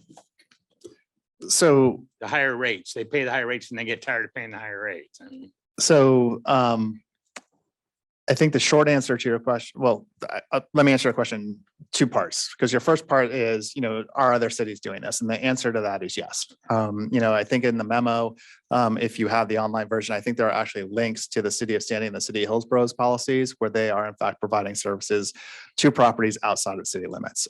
It is a somewhat common thing for cities to do. It's not I can't tell you the number of cities that are doing it, but there are multiple cities that do that. So the first answer to that question is yes. Your second question is, if someone hooks up, do they ever disconnect? I don't know the answer to that. I have not had that experience. Usually the cost of building out, because it's on the property owner to sort of build out the system to their property. So usually the cost of doing that, once they've made that investment, they're not going to then disconnect, because they've already invested so much money in putting the pipes and to be able to connect, that it's cost prohibitive to sort of disconnect at that point in time. I can't tell you for certain that it's never happened. I just don't know the answer to that, but I would imagine the reason I haven't heard of it is just because of that cost factor. I just wonder too, when they do the other ones, like you get a contract and you're doing it, and then, the other people find out about it, or so do live neighbors go, well, you don't have to pay the property taxes, So I would think, I would just think, for what I would think would be fair is, if you want to do this, you should annex into Gladstone and pay the same taxes and get the same services Gladstone gets. That's just my consensus right there, if you want to know. Thank you. One more question, Mr. Mayor. All right, Councilor Garlington. Mr. Canaparoli, can you tell me, are there still homes in Gladstone on septic systems? I can't 100% answer that. I don't know what people are all connected to. Oh, okay. I would imagine that these homes that are in question are on septic, and that's why they're wanting to connect.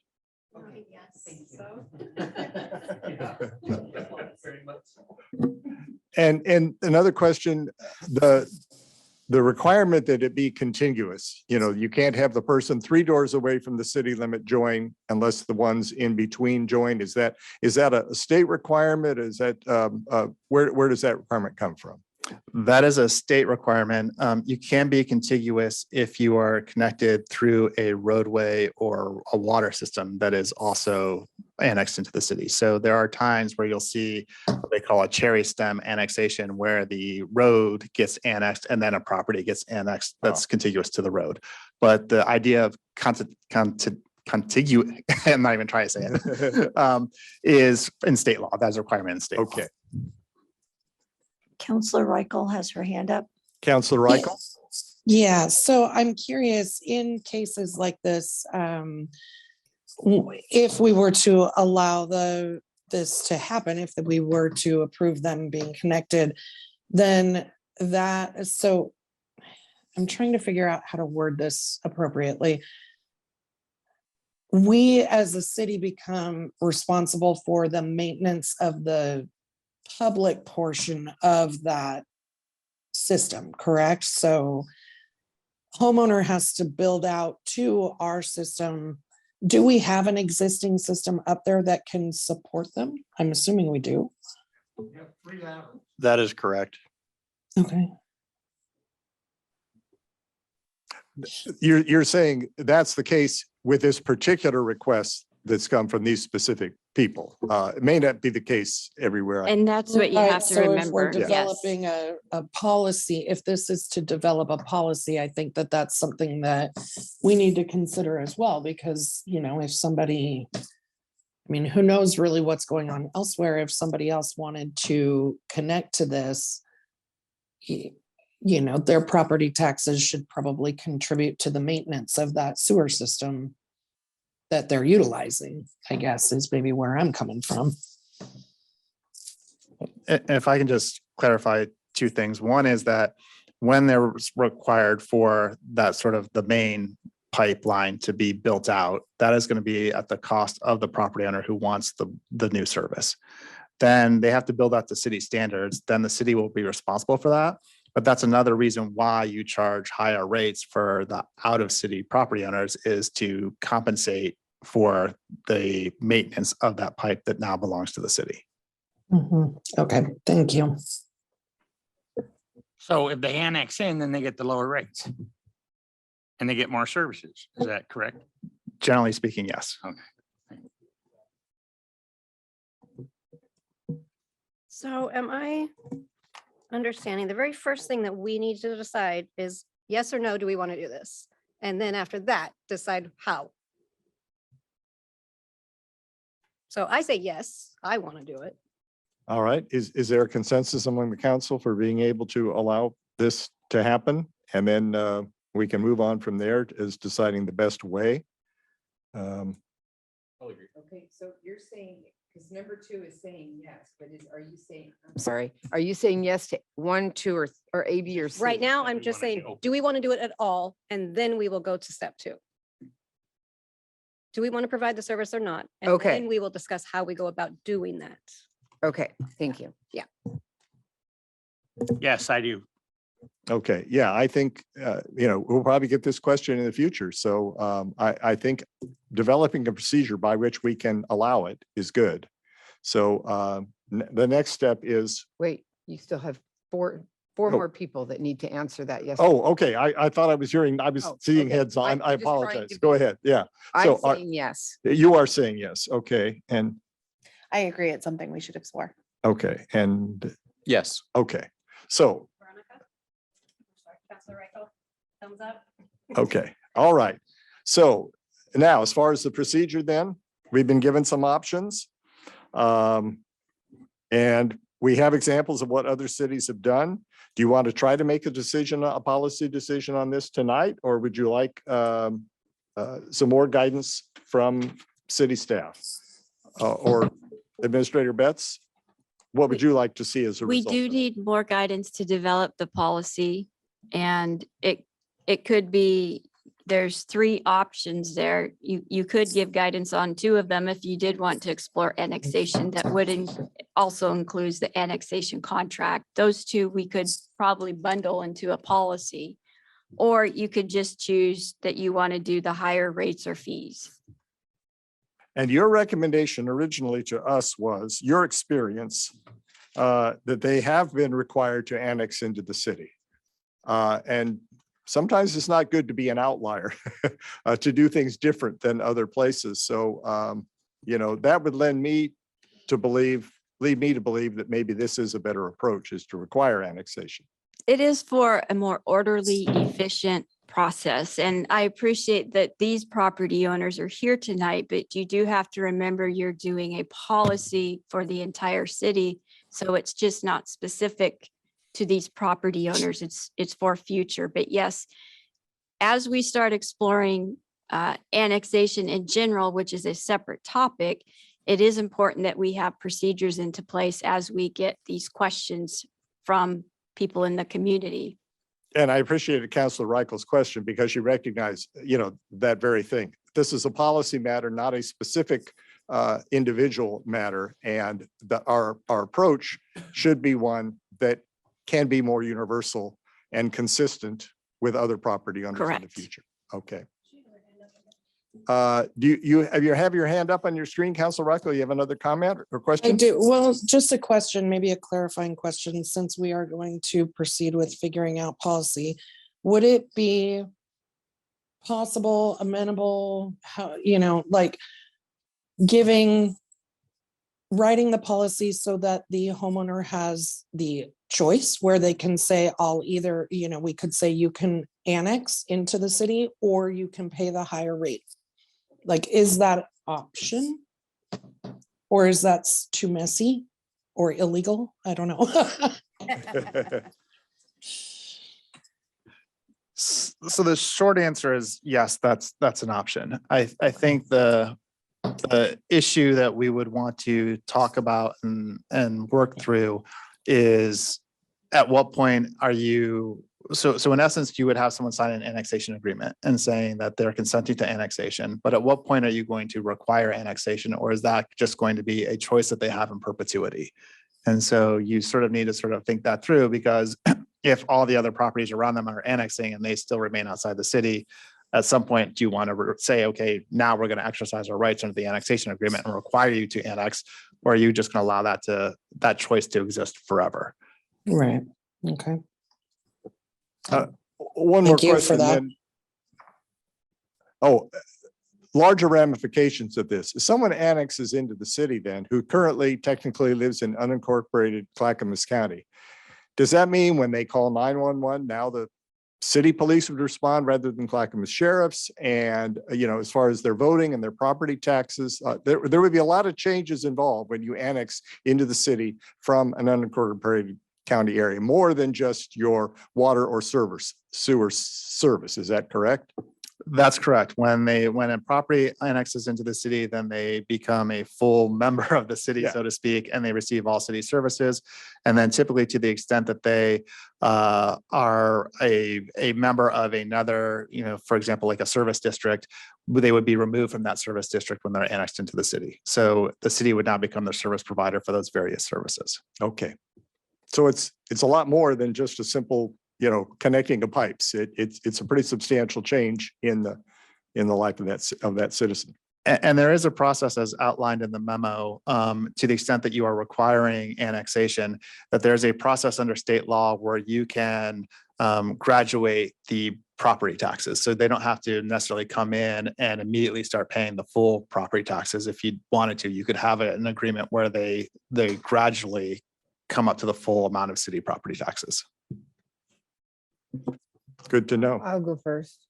All right, go ahead. I would like to see us, in order to hook up to our sewer systems and our water systems, I would like to require annexation when possible. And the secondary thing would be having that, how does it read? Because the property is not contiguous, that would allow for an annexation contract. And that's where I'd like to see it go. All right, other counselors, have you had time to think about this? And do you share Councilor Garlington's assessment that we should require annexation with the option of a contract if it's not going to work because of the continuity issue? I agree. I'm in agreement. I'm in agreement as well. I think I have just one more question, just about, so it says higher rates. So does it benefit the city if they pay the higher rates, or it seems like it would benefit them to annex and get all the services and not pay a higher rate than the next person? Yeah, that's what I mean, and let the property taxes work their way up. I don't know. That seems like a fair deal. So I think your answer, and we'll give you the typical lawyer answer, is it depends, I'm sorry, and it's really a financial decision, right? Depending on the amount of water you use and the differential between the city rate versus the out of city rate versus the increase in property taxes that you have to pay from coming into the city. And so you have to do that financial analysis for each property based on the amount of water they're actually using to say which is more financially beneficial. Well, then I'll go with the rest. That's, yeah, sounds good to me. So I'm leaning towards option A and B, which is the same as everybody else. But would we be able to work on the policy and then also bring this back to another meeting to where people from the public could come and make comment, knowing this is going to happen and share feedback? Yes, absolutely. Yeah, we are, the idea tonight is just to get feedback from you about sort of what policy direction you want us to take, and then we will draft a policy to bring back to you. And at that point in time, you can absolutely take public comment before you make any decision. And to the extent that you receive public comment that says, or you on your own decide, hey, we like this part of your draft, but we don't like that part, go back and redraft it. We can absolutely do that. There's no requirement that you adopt it at the meeting when we bring it to you. I love that. And Attorney Dupin's report suggests that we need to adopt, what is it? Adopt annexation criteria into the development code. So this would involve, doing this involves amending our development code. It will involve then, and the actual allowing someone to annex, would that require a planning commission hearing on the part of an individual each time? Is that how it's done? Yeah, so there's a couple of different steps here. One is just the general policy for your water services. The second is to the extent that you want to impose any criteria for annexation, then that would be an amendment to your development code. And that is something that we'll look at and bring back to you as part of this process. Whenever anyone wants to annex into the city, that is deemed a land use decision. And then we have to go through the development process and the land use review process to make that decision. And that typically does involve a hearing before the planning commission and coming to the city council, depending on what is necessary. So that process will work out through this, through drafting the policy, but the policy itself won't be a land use decision. So the policy itself won't have to go through that entire process. Okay. All right. Do you have enough of a consensus then, staff, to have direction on where would you like to see us take a vote on this? I don't think we need a vote. My only sort of follow-up question is, it sounds like you want to require annexation, or if it's not contiguous, an annexation agreement. But then do you want, if someone has an annexation agreement because they cannot annex to the city, do you want to impose higher rates until they annex into the city? Oh, so you could bring in option 3 as well when they're in that limbo zone then? When they're just under an annexation agreement, remain outside the city. I say yes. Yeah, I think if they're using the services, we should be charging accordingly for it. I agree. Okay, so ultimately the result, the goal is to get them annexed in, but in the interim, then to have that. Okay. I do have one question. All right. So if you gave someone a contract that said, as soon as you can, you would be annexed in deemed on this contract, what does that do for the rest of the services? You're not in, so you're not in. Is that what I'm hearing? Or would you, or I guess I'm thinking things like free trash, we don't have free trash, but the recycling and the other, and the police and the school. And what does that do to that? Or it doesn't touch anything because you're technically not annexed in? The short answer is yes. It doesn't do anything because you're not annexed in. So those properties would still be served by the sheriff's department for law enforcement instead of the city of Gladstone. Although, as you know, through mutual aid agreements and everything else, you don't, depending on who's available, that's who's going to show up. Okay. It doesn't affect the school district. The school district has a completely separate boundary, so that's not going to affect school district services at all. It could affect fire services, but since we are working with Clackamas Fire right now, it's probably not going to have an impact on who actually shows up. So, depending on the service that you're talking about, it's a little different, but all this is really going to do is bring them in that interim period, connect them to the city's water and sewer system. That's the only city service that will technically be provided to them unless there's some other reason why, like a mutual aid agreement that a city employee would show up at the residence. Right. I guess I feel like, no, I do not. Never mind. All right. Do you think you have the guidance you need then?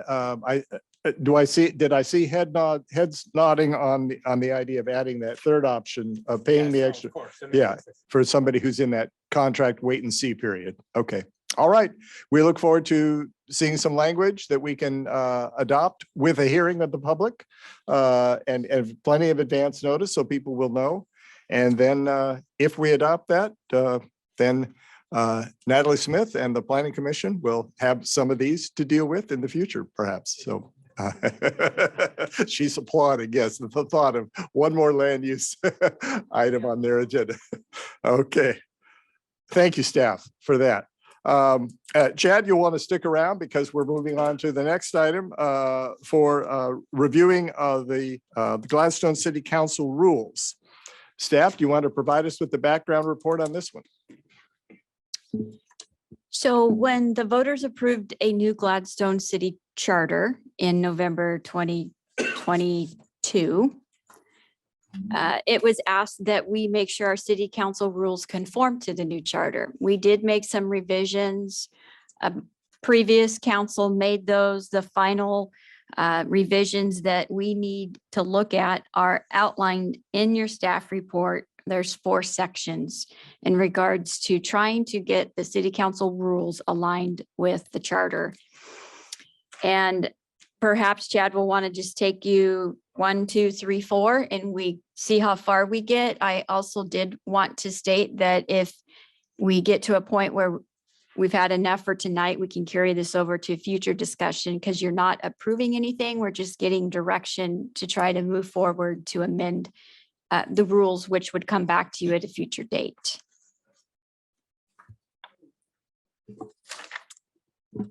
So good evening again. For the record, Chad Jacobs from the City Attorney's Office. So as City Administrator Betts was just explaining, the new charter language requires that the council in every odd number year adopt rules to govern its meetings. And the basic idea behind this is that in every odd number year, you have newly elected members of the council, and you want to have every sort of member of the council buying into the council rules. So saying everyone in agreement that we agree that we're going to be bound by these rules and we're going to adhere to these rules. And that's sort of the idea behind that is it sort of makes for a more collegial and cohesive council. And so that's the goal when you require a council to adopt rules in every odd number year. When we're doing this, there are specific provisions that we need to look at in our existing rules, as City Administrator Betts was outlining, to make sure that we are addressing issues that arose because of the adoption of the new charter.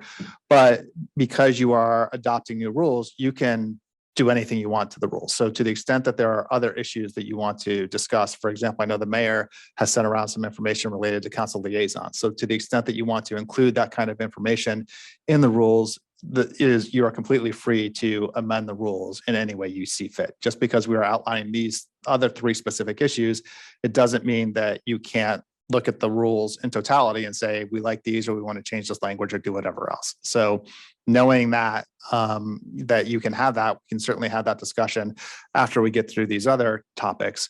But, to the extent that you have rules that you would like to add or amend or do whatever, that is certainly on the table and available for you.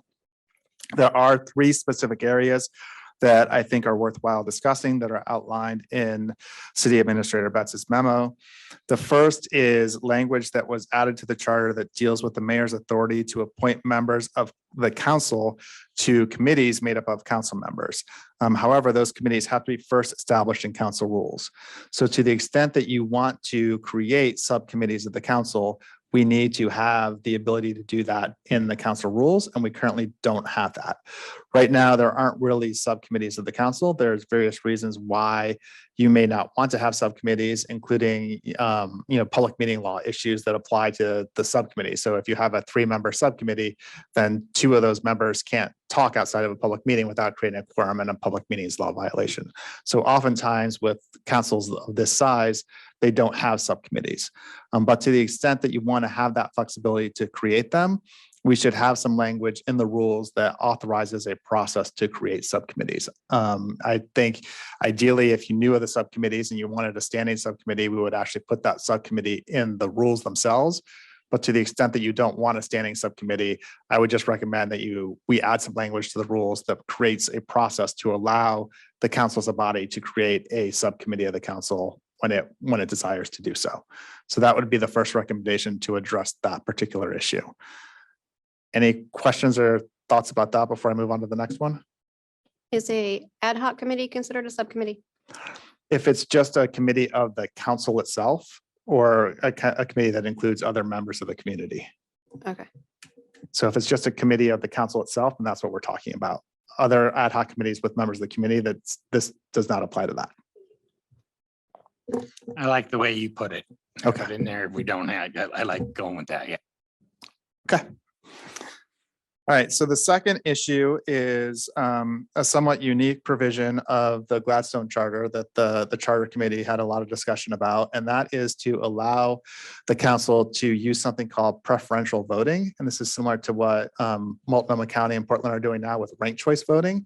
And this is just for internal council procedures when you have 2 or more choices. So for example, when you are looking at appointments to boards and commissions and you've got 6 applicants for 3 positions, you could use preferential voting to rank each person and then use that preferential voting process to determine who gets appointed.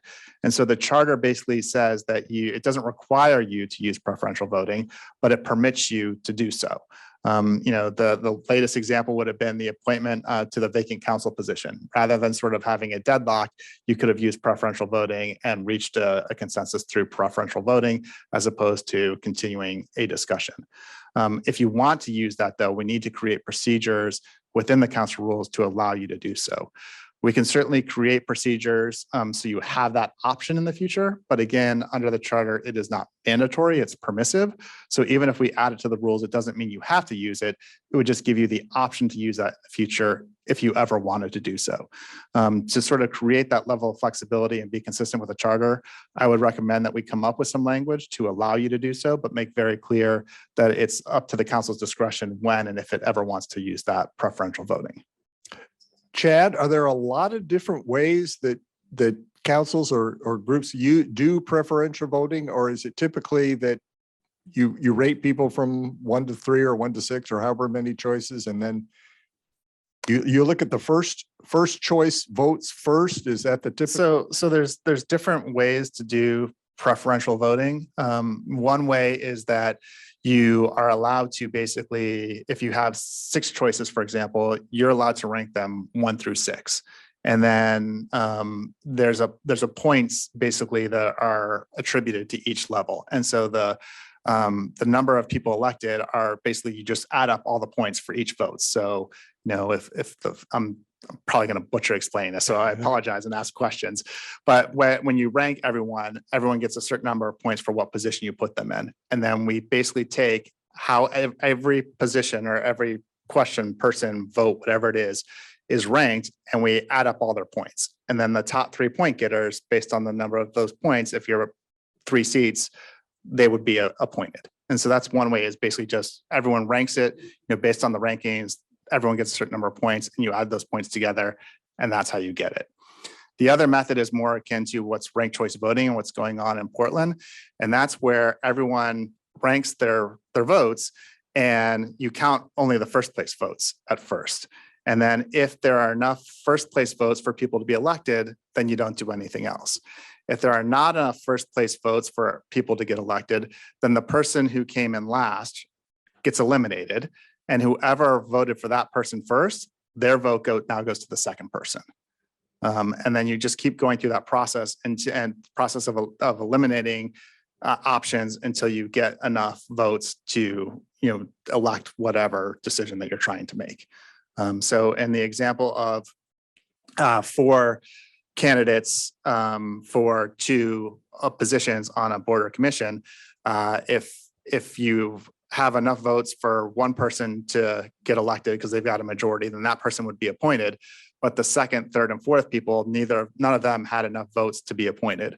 So in that situation, the person who came in fourth would be eliminated, and their votes would be transferred to the second choice, whoever voted for that fourth person, to the second or third person. And if that second or third person then now has enough votes to be elected, then they would be appointed to that position. So you would have either of those options sort of as preferential voting that you could choose from. Okay, and that's the one we've been reading about with Portland. Portland, yeah, that's what they're otherwise known as ranked choice voting is Yeah. another way of looking at it. So if I didn't completely confuse you, then you can certainly give us direction. One, if you want to add this language and, have it permissive so you can have it available if you want to do it. And then two, if you do want to do that, sort of what type of preferential voting system you would like to look at. Yeah, if the charter made the provision that we have that option, we need to define how to do it then. That's pretty clear.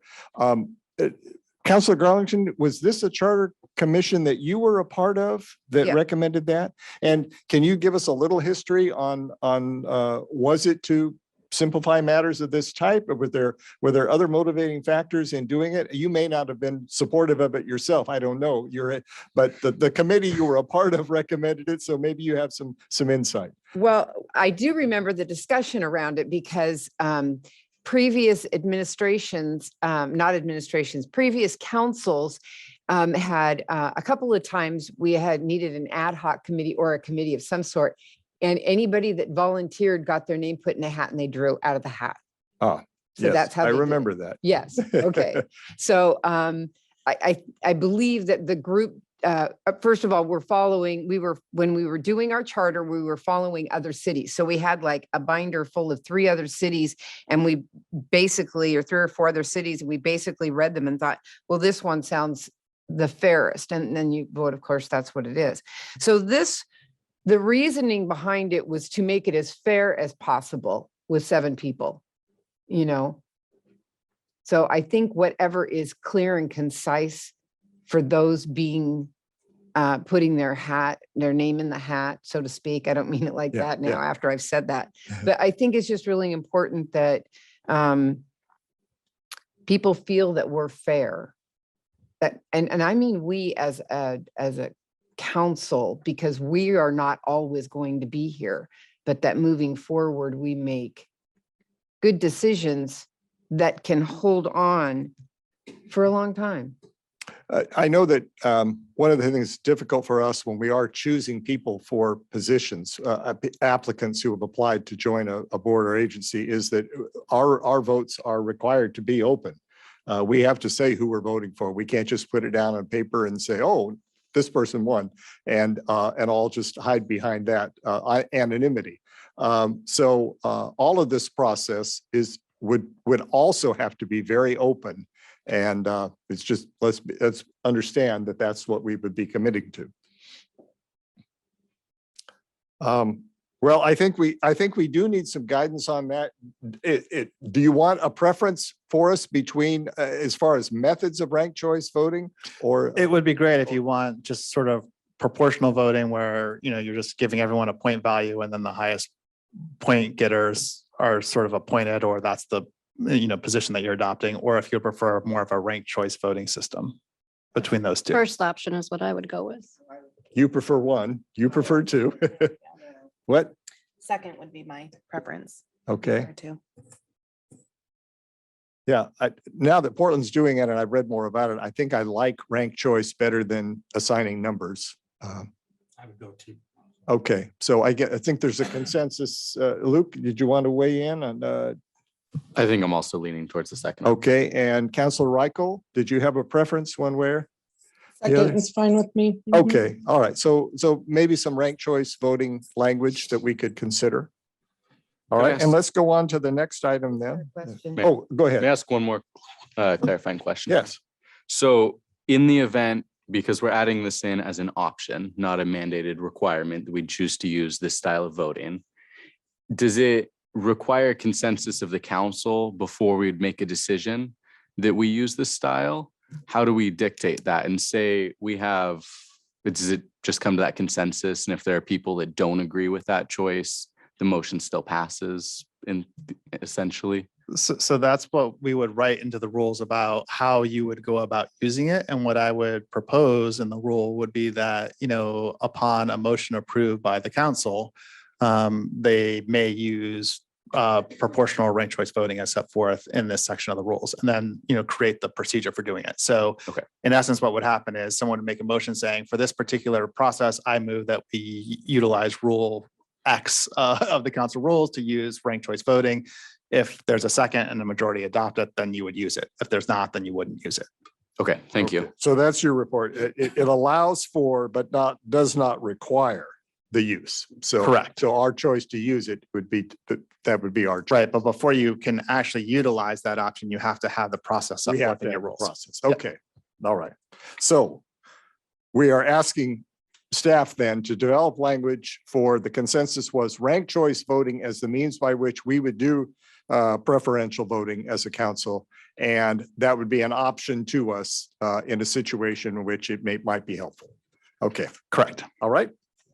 And let's look at the section on compelling attendance. Yeah, so the last one is that there is language in the new charter that to the extent that you have a lack of a quorum, that the counselors who are here can create a process to compel attendance from individuals. And typically what that means is that you would send the police chief or the police chief's designee to go round that person up and bring them to the city council chambers. That chief. I think you should all just, play hooky one day and see if he actually does it.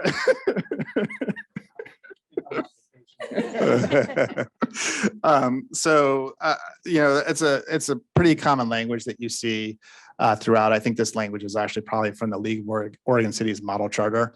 And so we can certainly just include, pretty standard language about, the individuals who are here can basically just direct the city administrator and the administrator's designee, i.e. the police chief, to go find the people and bring them back to the council chamber so you can do your business. I've in 20 plus years of doing this, I've never seen anyone actually utilize that power. So, unless you want to just have a meeting on April 1st and play a joke on the police chief, I don't really expect that it's really going to come up very often. And we might want to see how good his finding skills are. Well, and it also occurs to me that at having established state level rules that allow us to do electronic meetings more easily, this is less likely to happen. I mean, obviously we know the history within the state legislature level, people ditching the state to avoid being allowing a quorum to meet. I don't anticipate this will happen here any more than it's happened in other cities. But if you have some non-threatening sounding language that we can put in there to make sure we have this. Threatening part's the fun part of it. Yeah, that's easy enough. And then, even if it goes so far as to say to facilitate remote participation or something like that too. I don't think we should require people to come into the council chambers if it's not really a requirement for participation in meetings at all. But to facilitate participation in the meeting through remote means could be an option there too. Sounds great. Then everything else is just sort of going back to question number one, whether and to what extent there are other rules that you want to talk about and propose amendments to. For example, Mayor, your ideas about council liaisons, if you want to include some of that language. So at this point, I turn it over to you all for that kind of discussion. And I'll just give a little history on that because I was a part of the citizen committee 6 years ago that worked and developed these rules. And what we had was 4 city councilors at the time who wanted to serve on committees that would deal with council rules. And we couldn't have 4 in a subcommittee. So we formed 2 separate committees and divided the 4 city councilors into 2 different groups because this may come as a shock to some of you. There was a little bit of, contentiousness between some members of the council at that time. And that's how the groups were formed. But one group focused on, some of the rules and the language around boards and commissions and committees. And the other one focused on the rules related to council meetings and procedures. And there wasn't a lot of overlap between the two. And so this area of council liaisons to these boards and commissions was maybe not dealt with as thoroughly as it might have been. And knowing that we have a lot, again, the same reason you said, odd numbered years, you have brand new city councilors. You don't have any models to go by perhaps on what your role is as a liaison. So I had suggested and discovered some language that I thought would be helpful on that, because that was one of the areas that seemed to be, deficient in our current rules. Do other councilors have areas where you'd like to see, it's rules for the conducting of how to govern its meetings. It's not a governance issue so much, but tonight we made one important change that I think was helpful to the process. And we sometimes debated whether business from the audience should be at the beginning, should be at the end, whether we should just have the option to put it where we want to, those kinds of things. Are there other things? I'd see some red notes on yours. Yes, go ahead. Councilor Garlington, Okay. we're shocked that you have something to say on the issue. Shocking, shocking. On authority A, rather than 13, 14, 15, that would be 11, 12, and 14. The council will review this resolution at least annually. I think that could possibly be up for discussion in that, we already have a lot of really full meetings twice a month, and maybe we could move this to that odd year thing. That would make it consistent with the charter. Okay, then I would say not annually, but the odd year thing. And then come down here to number 1, the regular meetings, maybe add some language that also available via Zoom, which is I've used and been very grateful for. Number 2 has a typo, and I believe it should read, no public comment will be allowed during work sessions, with that added word be. And I'll end that first page and let anybody else add their first page notes before we go to page 2.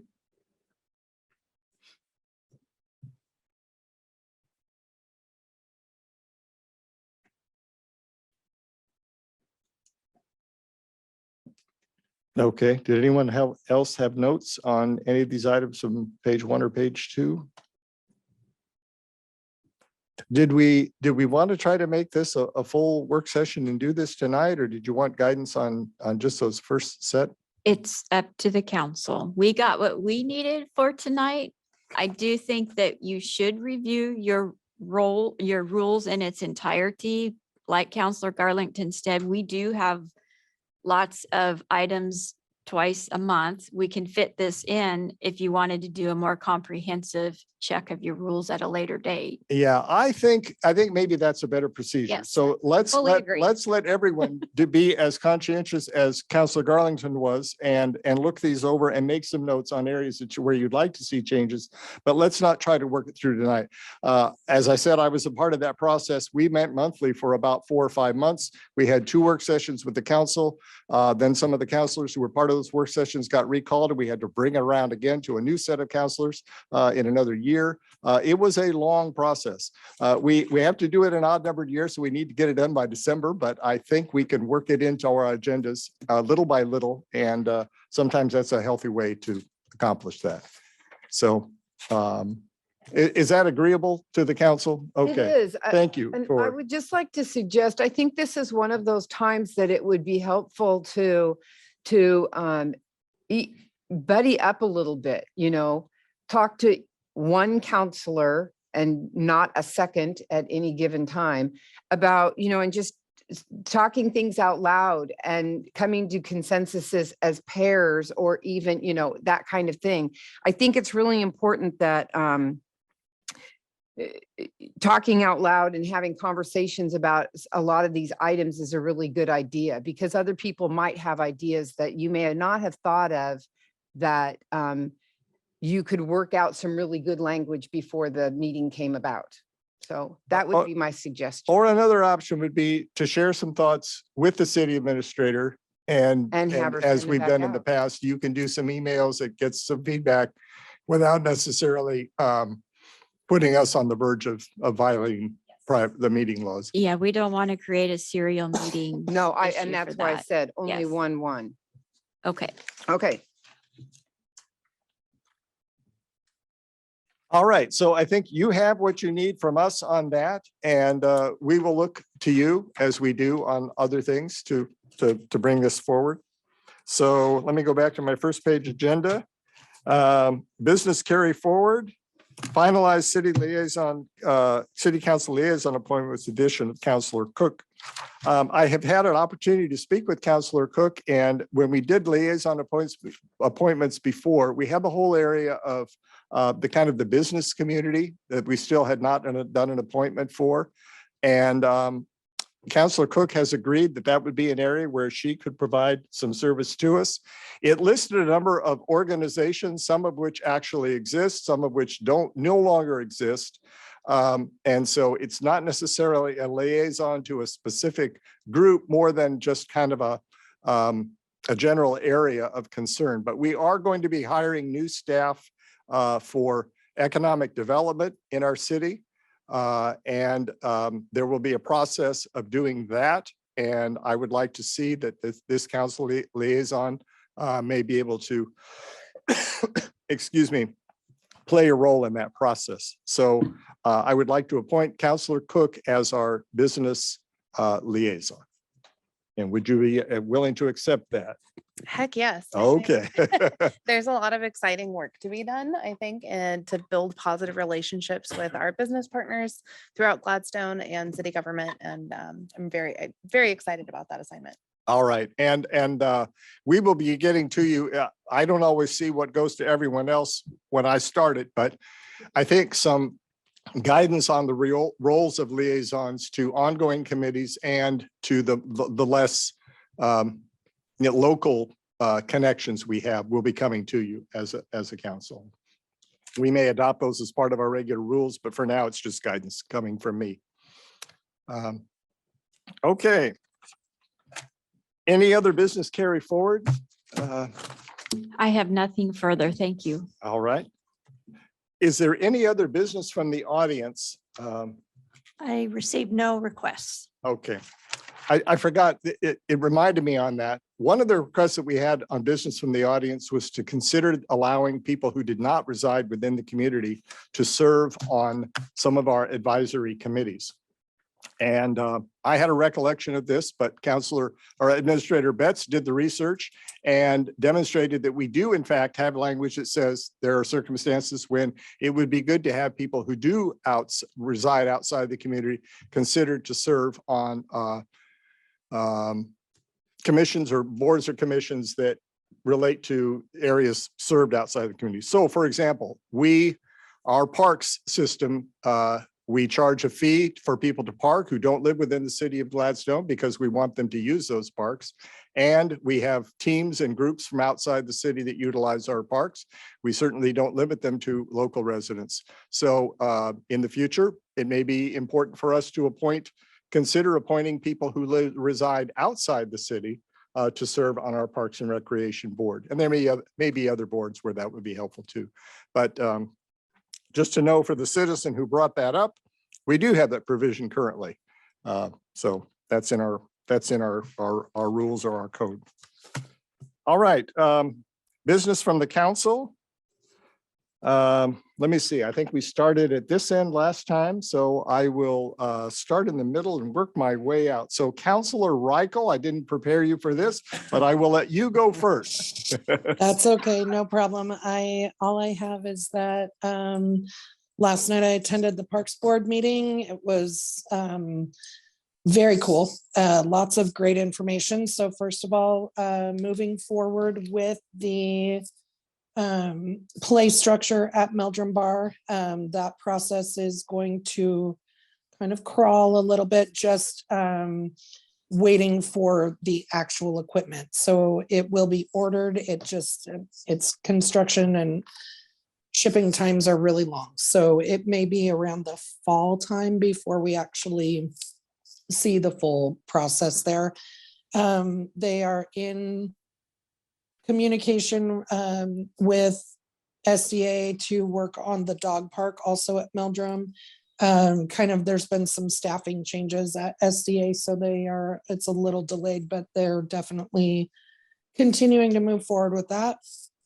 And the Robin Hood Park project is also in progress. There's lots of great stuff that's happening up there for that neighborhood, which is great. And then the really exciting thing that they were discussing, they had a presentation from Clackamas River Basin Council. Sorry, I had to think about how to say it, but they have been doing a project in partnership with other cities and districts that use Clackamas River water, specifically down at Cross Park, doing a restoration project down there that started in the fall. And there's some really phenomenal things that are happening with that partnership. They have planted, for one thing, over 530 trees and shrubs that are native plants to restore that area. And really working on beautifying that and restoring it to the natural habitat that is so critical to that area. So I messaged Jackie, and we'll see if maybe we can have their representative come to a council meeting or a work session in the future to present that to all of you, because it was very, very cool and very inspiring. And there's opportunity there to continue to work with them on other areas within our city. So it was very exciting, and that's all I've got. All right, thank you. Councillor Cook. Yeah, I would like to appreciate City Administrator Betts for your support in getting onboarded and oriented for this meeting. Thank you very much for your work. I want to appreciate Councilors Roberts and Garlington for your volunteer work at the Easter egg hunt, which I took my family to this last weekend. It was so much dang fun to see the whole community together. And I'm just excited to get started as business liaison. Thank you very much. Councillor Alexander. Okay, I just say, Councilor Garlington, Councilor Reichel, myself, and Mayor Milch attended the State of the County luncheon at Monarch and Administrator Betts. And I'm sorry, and we had our own table, and that was nice. But they talked about a lot of interesting things. I don't know how far they'll get on any of them. You know, the tolling and their budget and the transitional housing at the hotel. And so, you know, I just trying to a few things to keep up from the county that, you know, watch those because they're working on them. And I've got for Councillor Cook. So when I was there, I met the people, and so your email is on our thing now. We can just send you emails, right? So I can send her that email from the business survey handout so she can go up and get them. Yes, Yeah, if it's okay. the Clackamas County Economic Development Yes, Department. it's Cindy and Karina. And so I was supposed to go meet with them, but you can go meet with them now. I'll send you all their information. Awesome. All right. Okay. Thank you. Councillor Roberts. Thank you. Just a couple things. Want to say, just like Councillor Cook, had a great time at the Easter egg hunt, the pancake breakfast. It was just really exciting to see that much of our community together. Like I mentioned earlier, I think one of my favorite parts was seeing the kids climbing all over the fire truck. They were just having the time of their lives out there. Additionally, I attended my first North Clackamas County Water Commission meeting. I sit on the board of directors as the chair.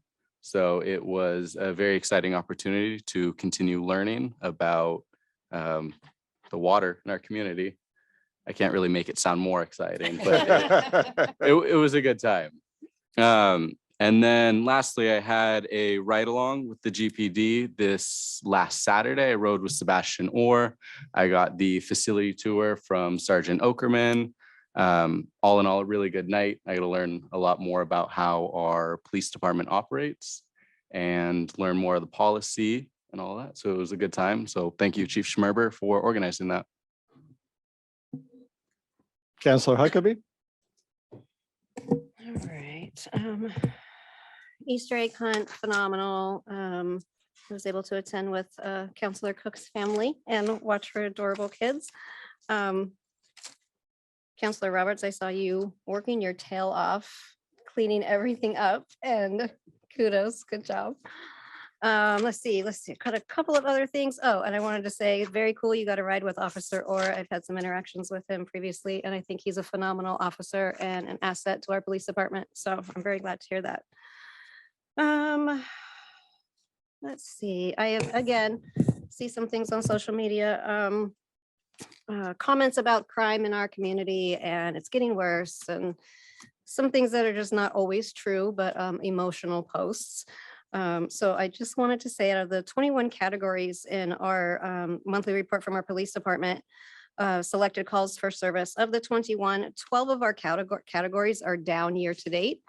So that's the factual information, not the emotional posts that we're seeing on social media. And I always think that's important that our PD get the credit for what's going on positively in our community.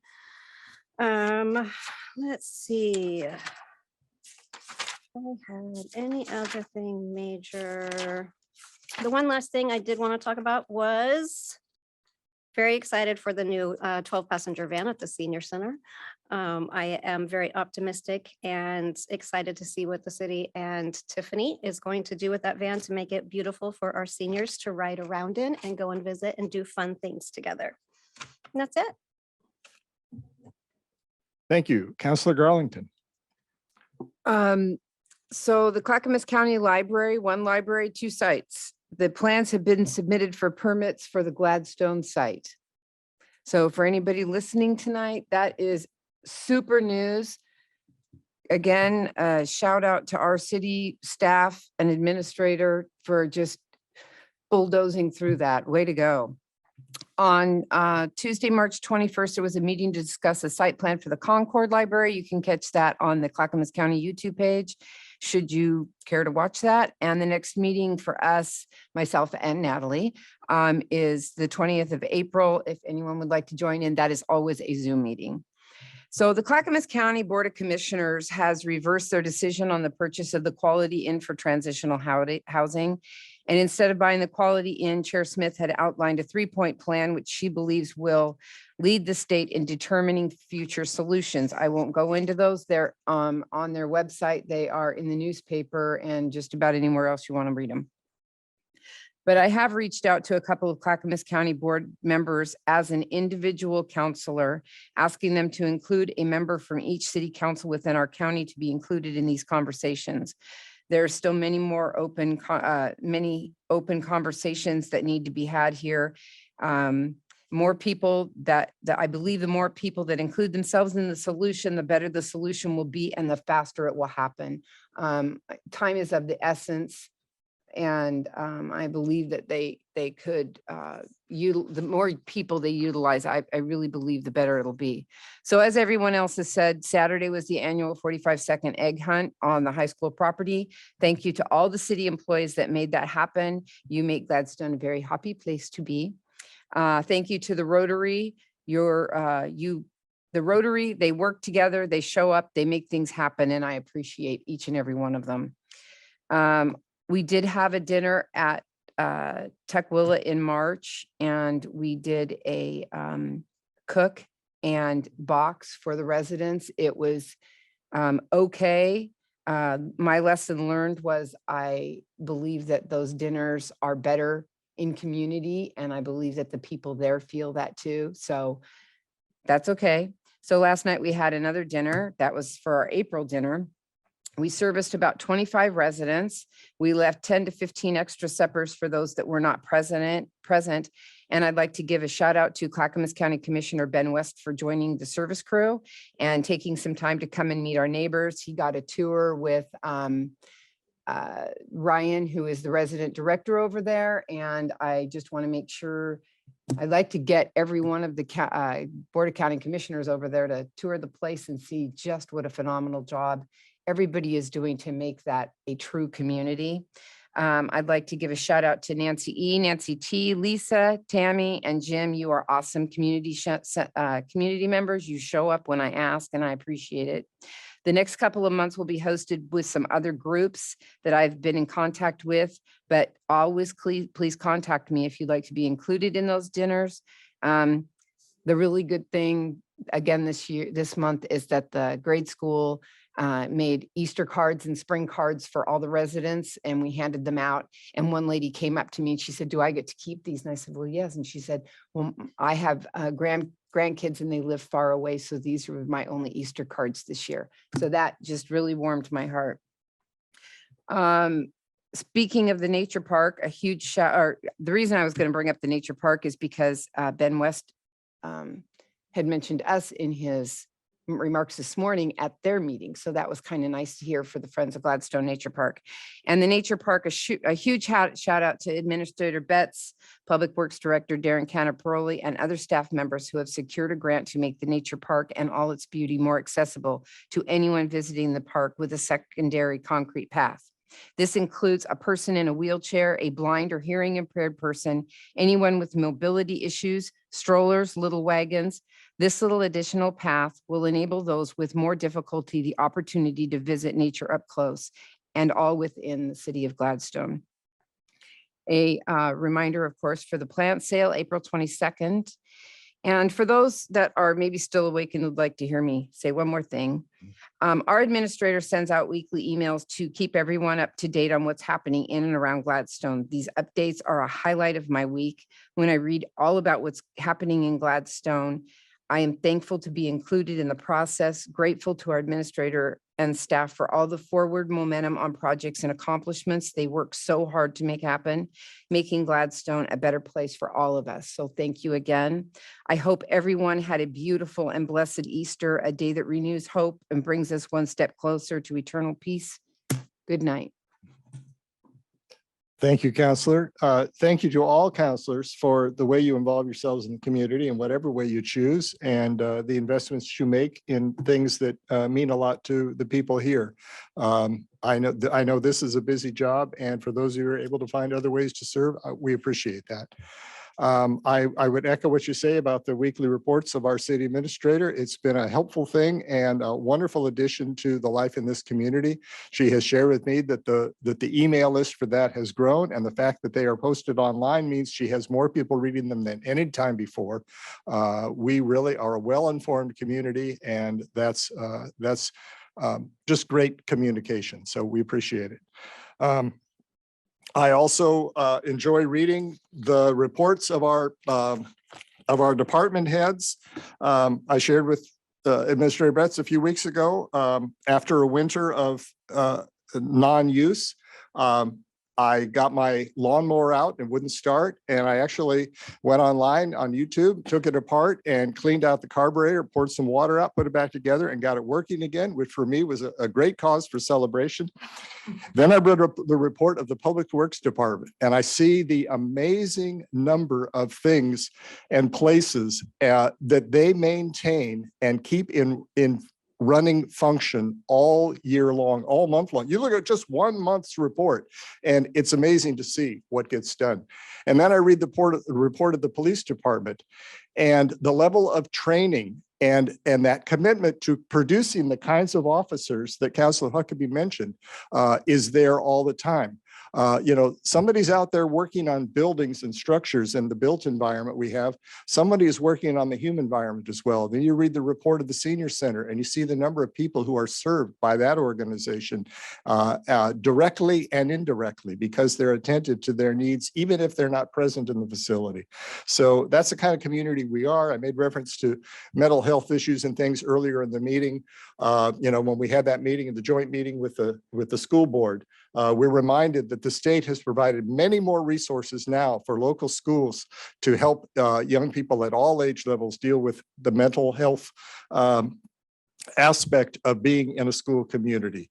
It's something that's more difficult for people now than it's been at other times. And so I'm glad we are in a community that takes care of its own in that way. I want to remind all the counselors that at 4 days from today, I think, is the deadline for submitting your, what's it called? SEI. Statement. Statement of economic interest. Yes, I can never remember the letters. You know, we don't have any Clarence Thomas situations here, but you know, those things in the news remind us that as far as the state is concerned, the biggest ethical issues for people in, you know, serving in government are conflict of financial interest. And I don't think any of you have, you know, rich benefactors who are taking you on, you know, fully paid vacations to Indonesia.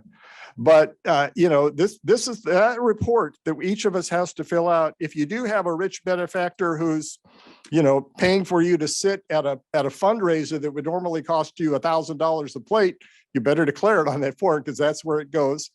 And if you have income within your family or a business run by your family that might somehow conflict, you know, that's the place where you want to list that. And next month, at our May meeting, I will have each of you sort of informally describe the content of that report so that we know, for example, that if you have a business in, you know, I'll use a past counselor, for example. Counselor Todd's husband ran a landscaping business. If she wanted to say whether or not that landscaping business ever did any work for the city or put bids in for work for the city, she could say whether or not they did that. And the community would know whether that was an ethical violation or something that was on the up and up, or, you know, it helps us build confidence in our leaders when we know where there are ethical conflicts, where the conflicts don't exist, and where we are operating under ethical standards. And we want the community to be, we want to be trustworthy to the community.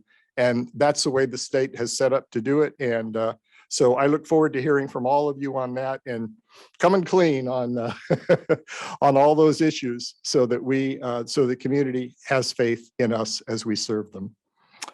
I don't have any more business myself. Is there a motion to adjourn? Can I just say thank you for those last comments? And I make a motion to adjourn. I second. All right, it's been moved by Councilor Huckabee, seconded by Councilor Roberts. Tammy, can you call the roll, please? Counselor Garlington, Yes. Counselor Roberts, Yes. Counselor Cook, Yes.